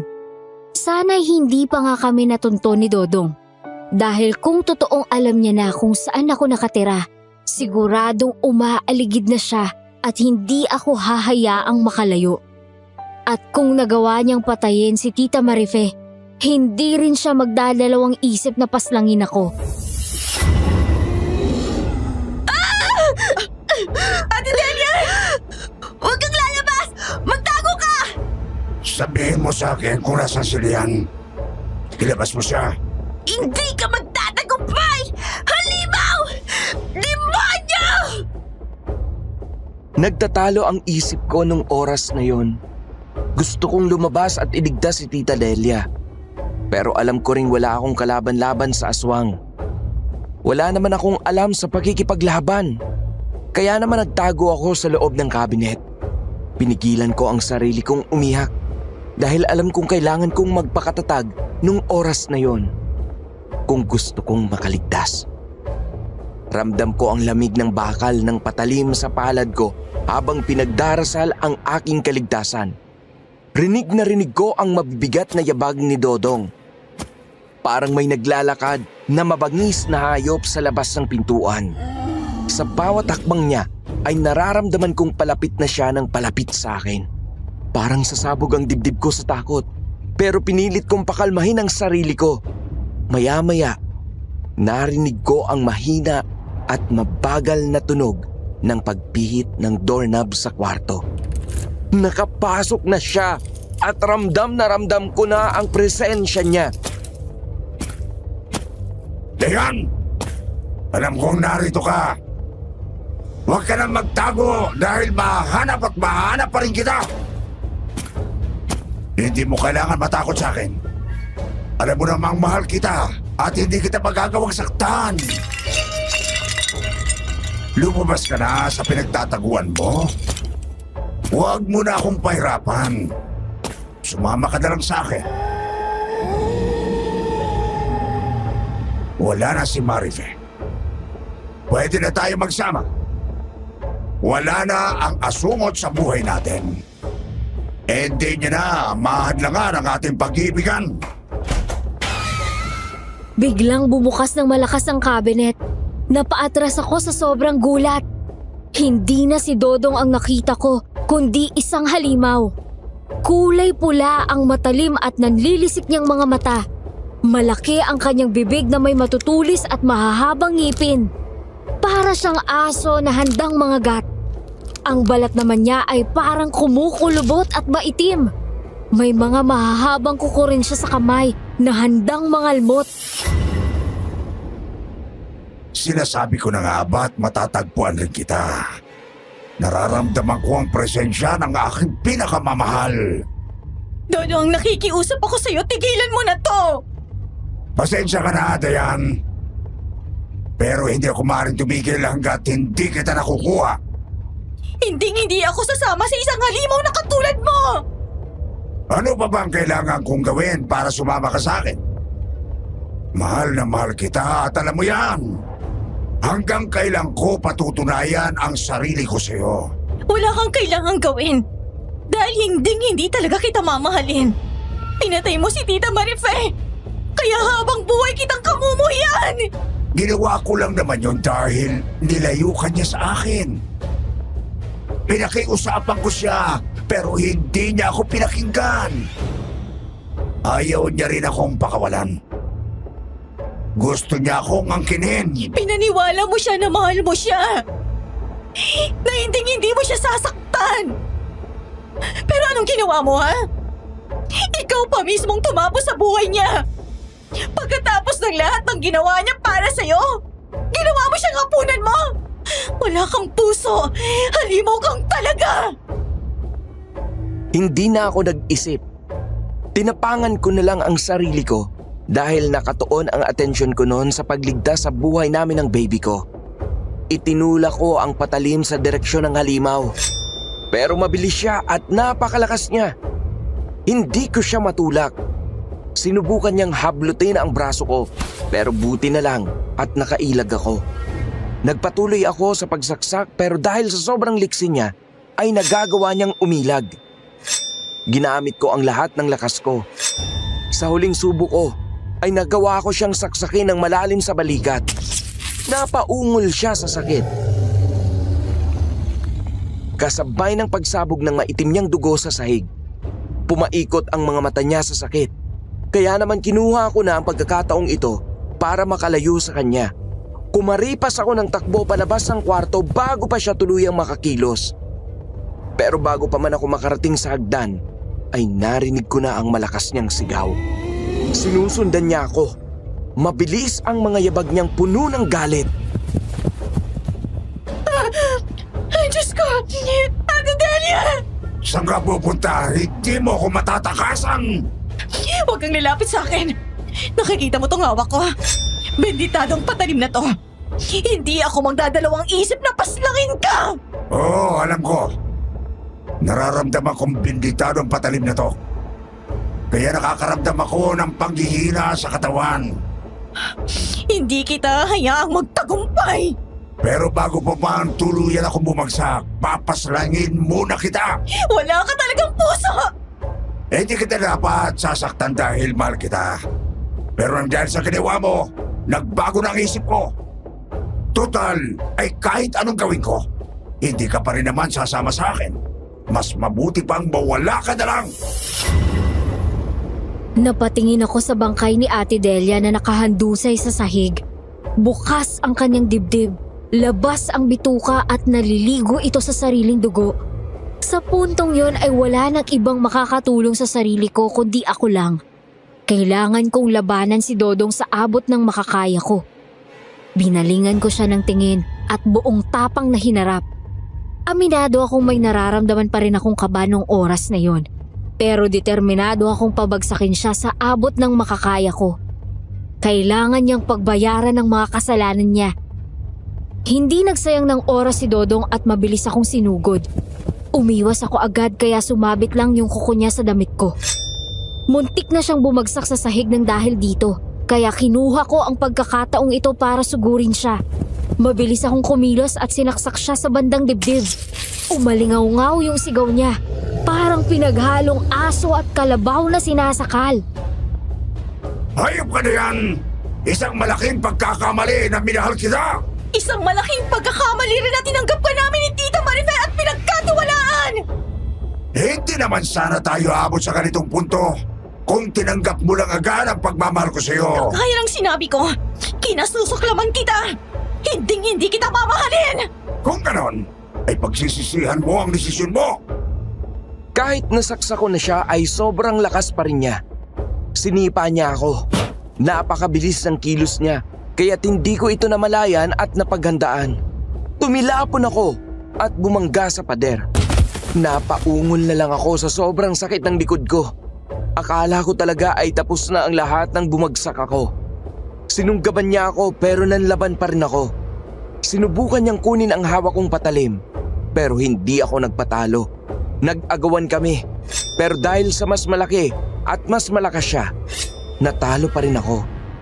Sa pagpupumiglas ko, bigla niyang nahawakan yung balikat ko at kinalmot ng napakalalim. Sobrang hapde at parang napunit yung balat ko. Dahil sa sobrang sakit ay nabitiwan ko yung patalim. Nakita ko ang pagbagsak nito ng mga 5 talampakan mula sa akin. Kung iniisip mo na makakaya mong labanan ng isang aswang na katulad ko, nagkakamali ka. Hindi maaari! Sumuko ka na lang at tanggapin ang katapusan mo. Diyos ko, tulungan niyo po ako! Hindi ka matutulungan ng Diyos mo!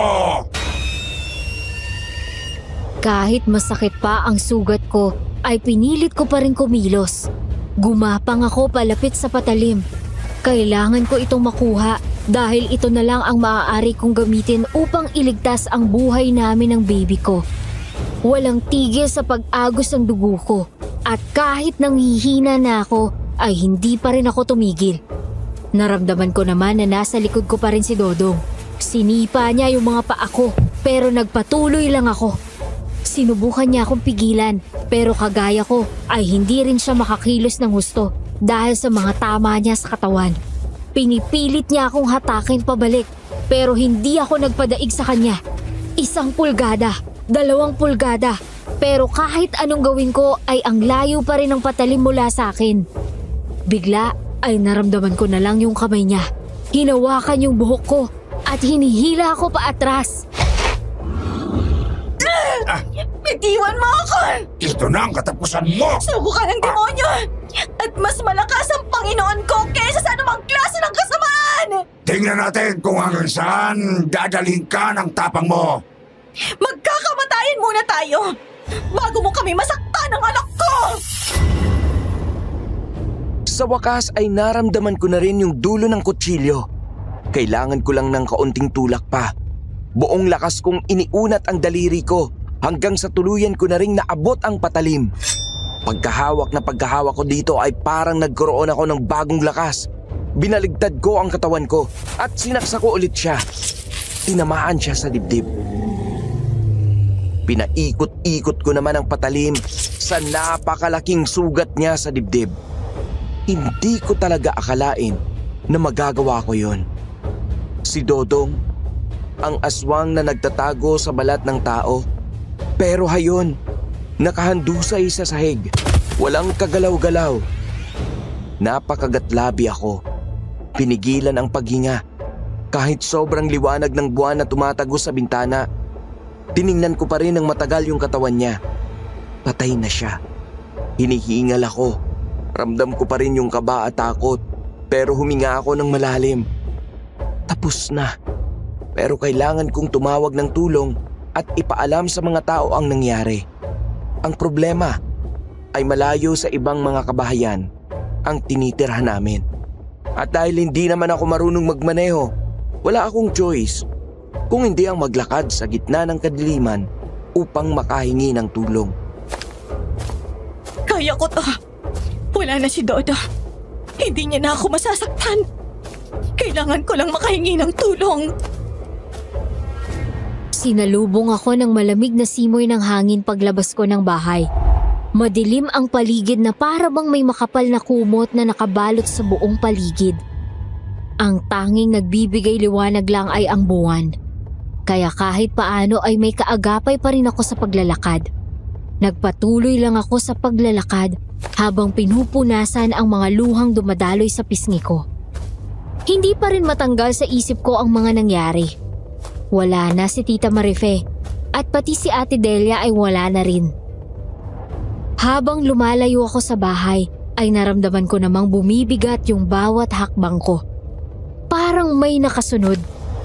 Parang may mali. Napahinto ako. Nilingon ko yung pinanggalingan ko pero wala akong nakita kundi dilim. Sabi ko sa sarili ko, baka guni-guni ko lang. Sobra-sobra na siguro yung takot ko. Kaya naman itinuloy ko ang paglalakad. Pero mga ilang metro pa lang ang nalalakad ko nang biglang...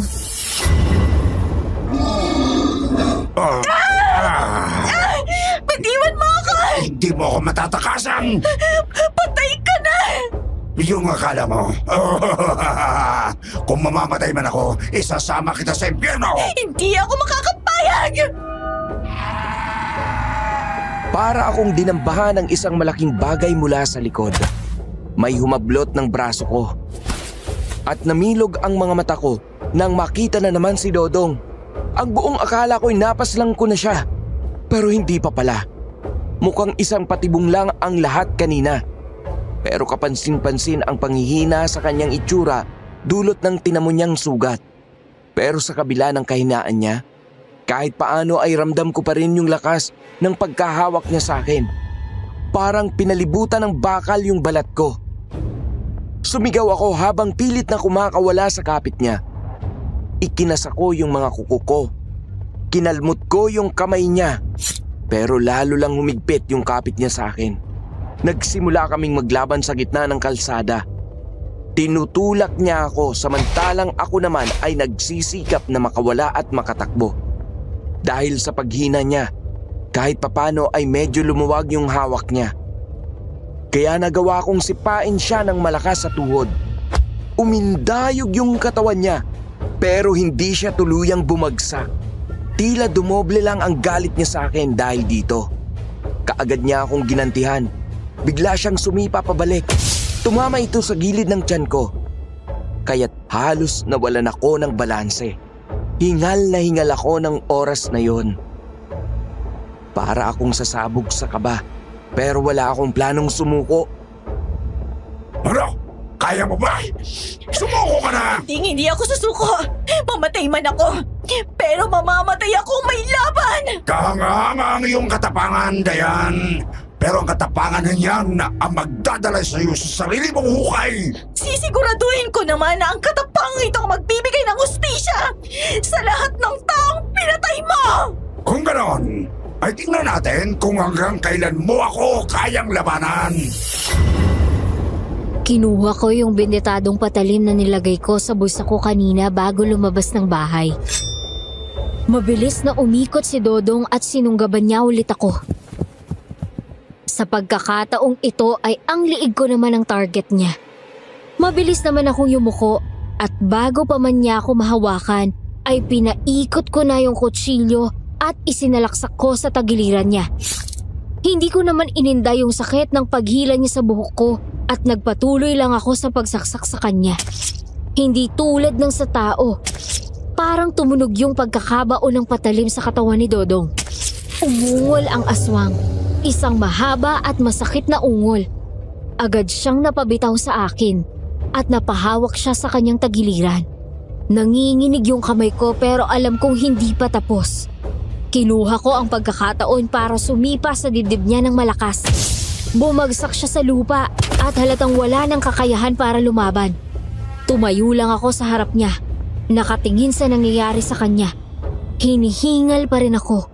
Pilit na pinapakalma yung sarili ko. Sigurado akong sa pagkakataong ito, natalo ko na siya. Hindi niya na ako malilinlang. Hayop ka na yan! Hindi ka na dapat minahal! Tama ka! Isang malaking pagkakamali na minahal mo ko. Pero alam mo, kung anong mas mali, yung ginawa mo sa tita ko at sa iba pang mga inosenteng tao! Ginawa ko lang ang kailangan kong gawin. Kailangan gawin? Ibig sabihin, naniniwala ka talagang kailangan mong manloko at pumatay ng tao? Sa bagay, isa kang ang aswang, isang halimaw! Ano pa bang aasahan ko mula sa isang tulad mong sugo ng kadiliman? Ito naman, gusto mong gawin, di ba? Ang pabagsakin ako. Ang paslangin ako. Ayan. Nagtagumpay ka na. Gawin mo na ang gusto mong gawin. Tama ka. Ito nga ang gusto kong gawin. Ang pagbayarin ka sa mga kasalanan mo. Kaya sa pagkakataong ito, ako mismo ang magdadala sa iyo sa lugar kung saan ka nararapat. Sa impyerno! Mahigpit kong hinawakan ang benditadong patalim at walang pagdadalawang isip na sinaksa ko ito ng buong lakas sa puso niya. Hindi na siya nakaungol o nakasigaw man lang. Namayani lang ang katahimikan sa pagkakataong yon. Ang tanging naririnig ko lang ay ang malakas kong paghinga. Nakatitig pa rin ako sa kanya. Hindi na siya gumagalaw. Hindi na humihinga. Hindi ako makapaniwala na nagawa ko ngang patumbahin ang isang aswang. Kung tutuusin ay wala naman akong kalaban-laban sa kanya. Pero tunay ngang wala nang mas lalakas pa sa isang ina na handang ipaglaban ang buhay ng kanyang anak. Sa puntong yun kasi ay hindi lang ako lumalaban para sa buhay ko, kundi para na rin sa buhay na dinadala ko. At alam kong hindi ako titiklop ng walang kalaban-laban. Pagkatapos ng pangyayaring yon ay nagdesisyon akong umuwi sa amin. Sinabi ko sa mga magulang ko ang buong pangyayari at laking gulat ko nang niyakap nila ako ng mahigpit. Matagal na pala nila akong napatawad, pero hindi lang nila magawang lumapit sa akin. Siguro ay dahil na rin sa pride. Pero lagi raw silang nakikibalita kay Tita Marife tungkol sa kalagayan ko. At pagkatapos ng madilim na sinapit ni Tita, mas lalo silang nagising sa katotohanan na masyadong maikli ang buhay para magtanim ng galit. Nag-umpisa kami ng panibagong buhay bilang isang pamilya. Sila ang umagapay sa akin sa pagbubuntis ko hanggang sa makapanganak ako. At laking gulat po namin nang malamang pinamana pala ni Tita Marife sa amin ang malaking bahagi ng kanyang kayamanan. May parte naman na ibinahagi niya sa iba't ibang charities na kanyang sinusuportahan. Dahil dito ay mas nagkaroon kami ng magandang buhay. Kami ang nagpatuloy ng kanyang negosyo at mas pinalago pa namin ito. Sa ngayon po ay malaki na ang anak ko at nakapag-asawa na rin ako. Mas maayos na po ang buhay namin ngayon. Malayong-malayo na sa napakadilim na kabanata ng aking buhay. Pero sa kabila ng takot na nararamdaman ko noon, Marami rin po akong natutunan sa nakakapangilabot na parating yun ng aking buhay. I hope na nagustuhan niyo po ang kwento ko at sana'y meron din kayong natutunan mula dito. Thank you po sa chance na to para ma-share ko ang experience ko. God bless us all. Aswang Radio. Aswang Radio. Aswang Radio. Grabe! Ang ganda na ng takbo ng kwento. Ano kayang susunod na mangyayari? Samahan nyo kami hanggang dulo ha. Dahil right after this story, ay papakinggan naman natin ang ilan sa ating mga kapwa listeners na ating tatawagan para mag-share ng sarili naman nilang mga experience. So stay tuned! Naka, slow clap naman for you, sender. Aba, sinong mag-aakala na magagawa nga niyang patumbahin ang isang aswang? Kung ako yun, well, baka mag-cry na lang ako. Charot lang, syempre lalaban din ako, no? Pero kagaya nga ng sinabi niya, iba talaga ang lakas ng isang ina na handang ipaglaban ng kanyang anak. Kaya kung may nararamdaman mang takot o panghihina si sender nung time na yon, I'm sure na natabunan na ang lahat ng to ng mother instinct niya. Totoo yan. Iba talaga ang pagmamahal ng isang ina. Kahit anong klaseng halimaw ay kayang labanan para protektahan ang kanilang anak. Kaya naman isang pagsaludo po sa lahat ng mga nanay na nakikinig ngayon. At sa iyo din, sender, dahil nakakabilib ang iyong katapangan. Masaya kami dito sa Aswang Radio na nasa mabuting sitwasyon ka na ngayon. Exactly! At talaga namang kapupulutan ng aral ang pinadala mong story, ha? Isa din kasi itong reminder to love ourselves. Kagaya ng nangyari kay Tita Marife, na dahil sa mga naranasan niya noon, mas madali siyang namanipula ni Dodong. Hindi niya ito kasalanan.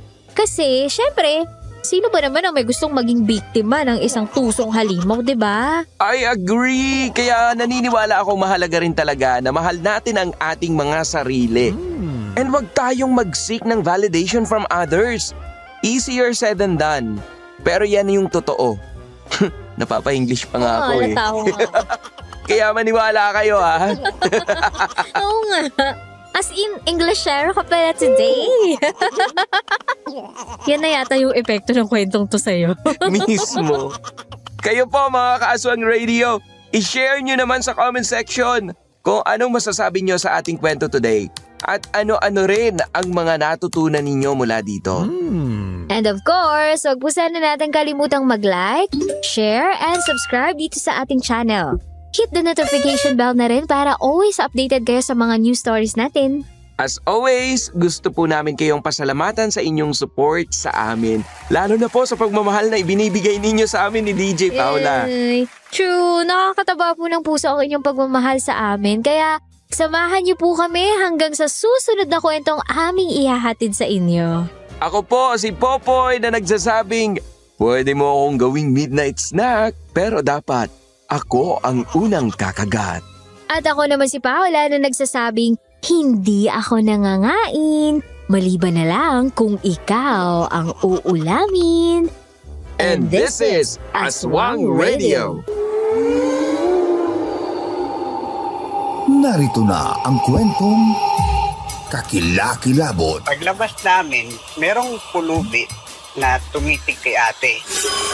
Kwentong kinakatakutan. Talagang madilim eh. Sobrang dilim ng langit para bubuhos yung ulan. Kwentong aswang. Kung may naririnig na daw sila dun sa may bubungan na parang may naglalakad daw. Ito ang Aswang Radio Hotline. Aswang Radio Hotline. Tawag na at pag-usapan natin ang inyong kwentong aswang. Now na, Aswang Radio Hotline. Hello everyone! Welcome to another edition of Aswang Radio Hotline. kung saan magkakwentuhan tayo po ng ano nga yun? Ano nga yung pinagkakwentuhan natin? Mga kwentong nakakatakot. Ay, nakakatakot. Nakakaaliw. Nakakaaliw. O pwede. Kasi depende yun eh sa kwento. Oo nga. Ano pa ba? Mga kwentong nakakapanindig balahibo. Ay, nakakapanindig balahibo. What else? Mga kwentong Nakakakaba, Nakakakaba pwede. nakakakaba, at nakakapagpabagabag. Paki-pronounce nga yun, Poy. Nakakapagpabagabag. 3 times, please. Nakakapagpabagabag, nakakapagpabagabag, nakakapagpabagabag. Talagang pinatulan niya ako. Very excited na po kami na mapakinggan ng isang panibagong kwento. First hand experience nitong caller natin. Yes! Oo. Magbabahagi siya sa atin ng experiences niya, pwedeng experience niya, pwedeng nung taong kakilala niya, or taong malapit sa kanya, di ba, Poy? Pwedeng ganun. Pwede yun. Pwedeng nangyari ito sa kanya noon-noon pa. Pwedeng kani-kanina lang. Ay, pwede. Pwedeng ganun. Hindi ko na alam. Super excited na talaga akong mapakinggan ng kwento niya. Andiyan na ba siya, Poy? Yes, Pao! Narito na ang ating caller ngayong araw na ito. Hello! Hello! Hi! Parang hello, hi lang kayo, no, Poy? Kumusta? Ayos lang. Balita ko, magkakwento ka sa amin. Yes. Pakilala ka po muna. Ako po pala si Crystal. 21 years old, taga Antipolo City. Gusto ko yung pagkakasagot ni Crystal. Talagang, alam mo yung parang Parang beauty pageant. Oo. Crystal, 21, ano yun? Antipolo City. Crystal, Yes. merong nakapagsabi sa amin na meron ka daw kwento ng kababalaghan na gusto mong ibahagi sa amin at sa mga nakikinig dito sa amin sa Aswang Radio Hotline. Yes, meron nga po. Kailan mo ba to na-experience? 2023? 2023. Fresh. Sige nga, Crystal, kwentuhan mo nga kami. Yung karanasan ko na to is madaling araw yun. Nasa bahay ako noon, 2:00 ng madaling araw. Tapos, kumbaga, sumilip lang ako sa bintana, ganon. Tapos, kasi hinahanap ko yung mister ko, nagtapon ng basura pala, hindi ko alam. Alimpungatan kasi ako, kasi parang sabi ko, parang may naririnig akong kakaiba sa labas. Tapos, sumilip ako dun sa may bintana. Tapos may nakita akong parang creature dun sa may bubong ng bahay ng mama ko po, which is buntis. So you mean yung bahay nyo at bahay ng mama mo magkalapit lang, ganun ba? Yes, magkaharap. Magkaharap. Tansya mo, anong oras na to? Mga bandang anong oras? Magtutu ng madaling araw. Kasi wala talaga siyang katakot kasi kami dito kumbaga iskinita. Okay. Mostly yung mga tao, mga nasa work, ganon. Tapos, nung pagsilip ko na ganon, akala ko siya, parang namalikmata lang ako kasi kagigising ko lang, kumbaga nalimpungatan lang ako. Kasi yung mga aso sa labas is maingay. Tawa sila ng tahol. Tapos sabi ko, bakit ganun? Parang hindi naman normal yung tahol ng mga aso. So, iniisip ko baka may pagnanakaw, ganun. Tapos nung pagsilip ko, may nakita akong creature. Siya? Yung description, i-describe ko yung nakita ko. Yung siya, matangkad na, mga siguro, mga 5'4", mga ganun yung tangkad niya. Tapos mapayat. Tapos mahaba yung buhok. Saan mo ba ito nakita? Sa bubungan? Sa bubong ng bahay ng mama ko ba? Tapos, ano ba to? May pakpak? Anong klaseng?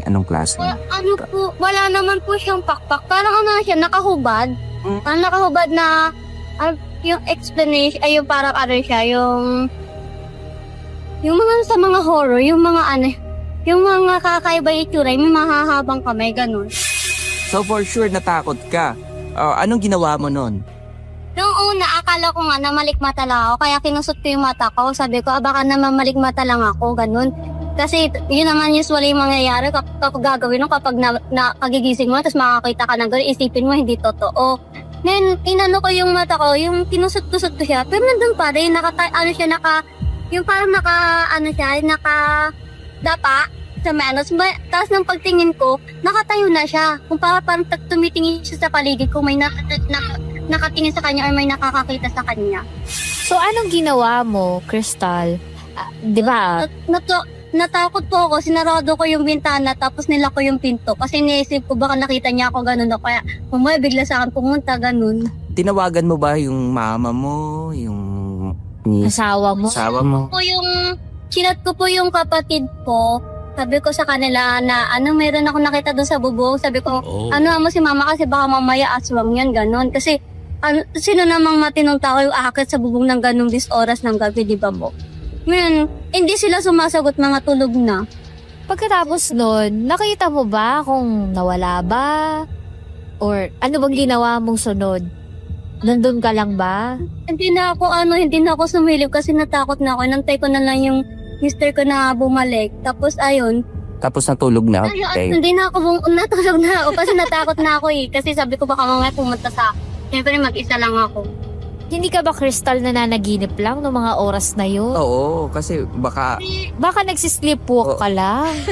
Ay, hindi po kasi gising ako. Kasi inano ko pa nga yung, parang tinap-tap ko yung mukha ko. Kinurot-kurot ka pa yata yung sarili niya. Tapos kinaano ko, yung kinukusot ko yung mata ko, ganun.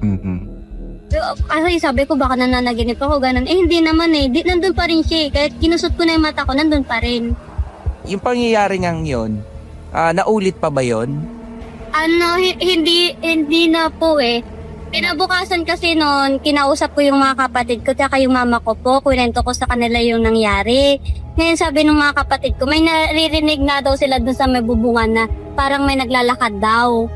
Tapos same na lang din yun. Pero di nilang nila pinansin kasi akala nila mga pusa lang ganun. Pero Crystal, nabanggit mo kasi kanina na na di ba buntis yung mama mo, sabi mo? Opo. Meron ba tong kahit anong effect sa kanya or... Meron po. Siya, dito yung dinugo siya nung araw na yan. Yung niya pa lang po nun yung tiyan niya maliit pa. Nakunan po siya that day. So anong palagay ninyo? Yung nakita mo ba? Anong pinaniniwalaan mo? Ano sa palagay mo yung nakita mo? Aswang po. Kasi nung nagpa-albularyo po yung mama ko, sabi po sa amin ng albularyo, daw po siya, na aswang daw po siya. Ilang taon na nga yung mama mo? Magpo-40. Okay. Binigyan siya ng albularyo ng parang maliit na bote na may parang dasal-dasal sa loob. Tapos may mga Tapos kapag bumula daw yun, ibig sabihin may aswang, ganun po. So bumula pa ba yun ulit, Crystal? Nitong mga nakaraan po kasi yung mama ko po buntis ulit. Ano ba yun? Nakifento niya po sa akin na meron nga daw po na nag-alakad-lakad din sa may sa may bungan nila. Tapos meron din po isang beses na parang yung kortina ng bintana nila parang binuksan, yung parang pag lang yung hangin ganun. Tapos may nakita siya na tumakbo kasi yung likuran po ng bahay nila is masukal na bakanting lupa na puro damo. Yun yung likod ng bahay nila. Bukod doon, Crystal, meron ka pa bang ibang natatandaang medyo kakaibang nangyari sa'yo? Kung hindi man nung araw na yun, kasi sabi mo natakot ka na masyado eh. Nung mga sumunod bang araw, may mga ganun ka pa bang na-experience o nakita? Wala na po eh. Kasi simula ko nun, hindi na ako gumigising ng ganung natakot na talaga ako. Palagi ka na lang natutulog. Opo. Hindi na ako natingin sa labas kapag ganung oras na. Yung pangontra, ano ba yung binigay sa'yo ng albularyo? Pangontra ba yun? Sa Pangontra daw po yun sa aswang eh. Tapos parang nagbibigay. Parang marami na kasi kaming mga kwento na narinig na merong mga binibigay na pangontra yung albularyo, tapos like mga senyales na malapit yung aswang. Bote po siya ng bote po siya na maliit. Tapos may krus sa loob, tapos may dasal, tapos may mga putil-putil. Tapos may langis din po yun sa loob. Sabi ng albularyo, pwede daw po yun ipampahit sa tiyan. Okay. Tapos ano ba yan yung kumukulo ba yun? Yung langis na yun? Opo, yun po. Pag may aswang daw po na malapit, or yung sobrang lapit, ganon, bubula daw po yun. Basta kapag may aswang daw po sa paligid, bubula daw po yun. Kung pangontra yon, Crystal, ibig ba sabihin hindi na daw ba kayo lalapitan ng aswang, kung aswang man yon? Hindi daw po sigurado sabi ng po Kasi parang lang siya, precaution ba yung ganun tawag doon? Yung parang hindi siya 100% na mapapalaalis yung aswang. Ano ba yun, Crystal? Yung pangontra ba na yun, may expiration date ba yun? Wala po kasi nabanggit sa amin Kasi yun lang po yung sabi. Ewan ko kung natabi pa po yun ng mama ko kasi marami po akong kapatid na misplace na po ata nila yun. Paano mo nasabi na aswang talaga yung nakita mo? Sa mga nakikinig sa atin sa mga oras na to, magtatanong sila, baka naman hindi naman aswang nakita mo. Oo, kasi wala naman ng ibang nangyari, wala nang follow-up. Hindi po kasi yung ni-research ko po siya kinaumagahan kasi nun kung i-describe ko yung gano'n, ano ba yung nakita ko na gano'n. Kasi ang napakahaba po ng buhok niya tapos parang mahaba yung... baka ako lang yun, Crystal.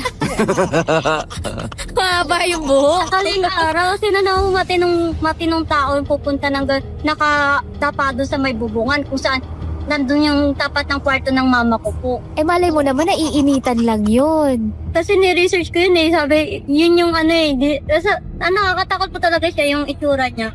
So, ibig sabihin maliwanag talaga yung yung bubungan na yung parte ng bubungan na. Ito po, bilog yung buwan nun, bilogan ng buwan. Bali nung matapos yun, Crystal, simula ba nun, ano bang naramdaman mo? Ano ba, may mga pagbabago ba sa buhay mo or sa side ng mama mo dahil siya nga, di ba, yung sinasabi mong nakunan nga siya after ng pangyayari na yon? May mga bagay ba na nabago sa inyo? Kapag may naririnig po sila sa bubungan ng bahay, nagano na sila, aagis na asin, nakabawa. Nawawala naman yung mga ingay-ingay na yun. Nawawala, tapos babalik lang din po, ganun. Baka kasi 1/4 na asin lang yung nilagay nyo. Baka kailangan 1 kilo, ganyan. Kasi magkaiba po kami ng bahay ni mama Kaya sila lang din po nakakaano. Pero ngayon, after that po, may naririnig pa rin silang mga lakad-lakad sa bubong.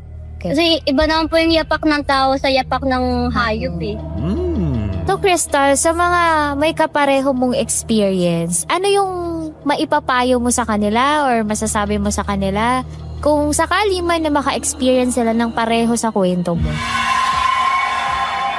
Maging alerto sila sa paligid nila. Maging alerto.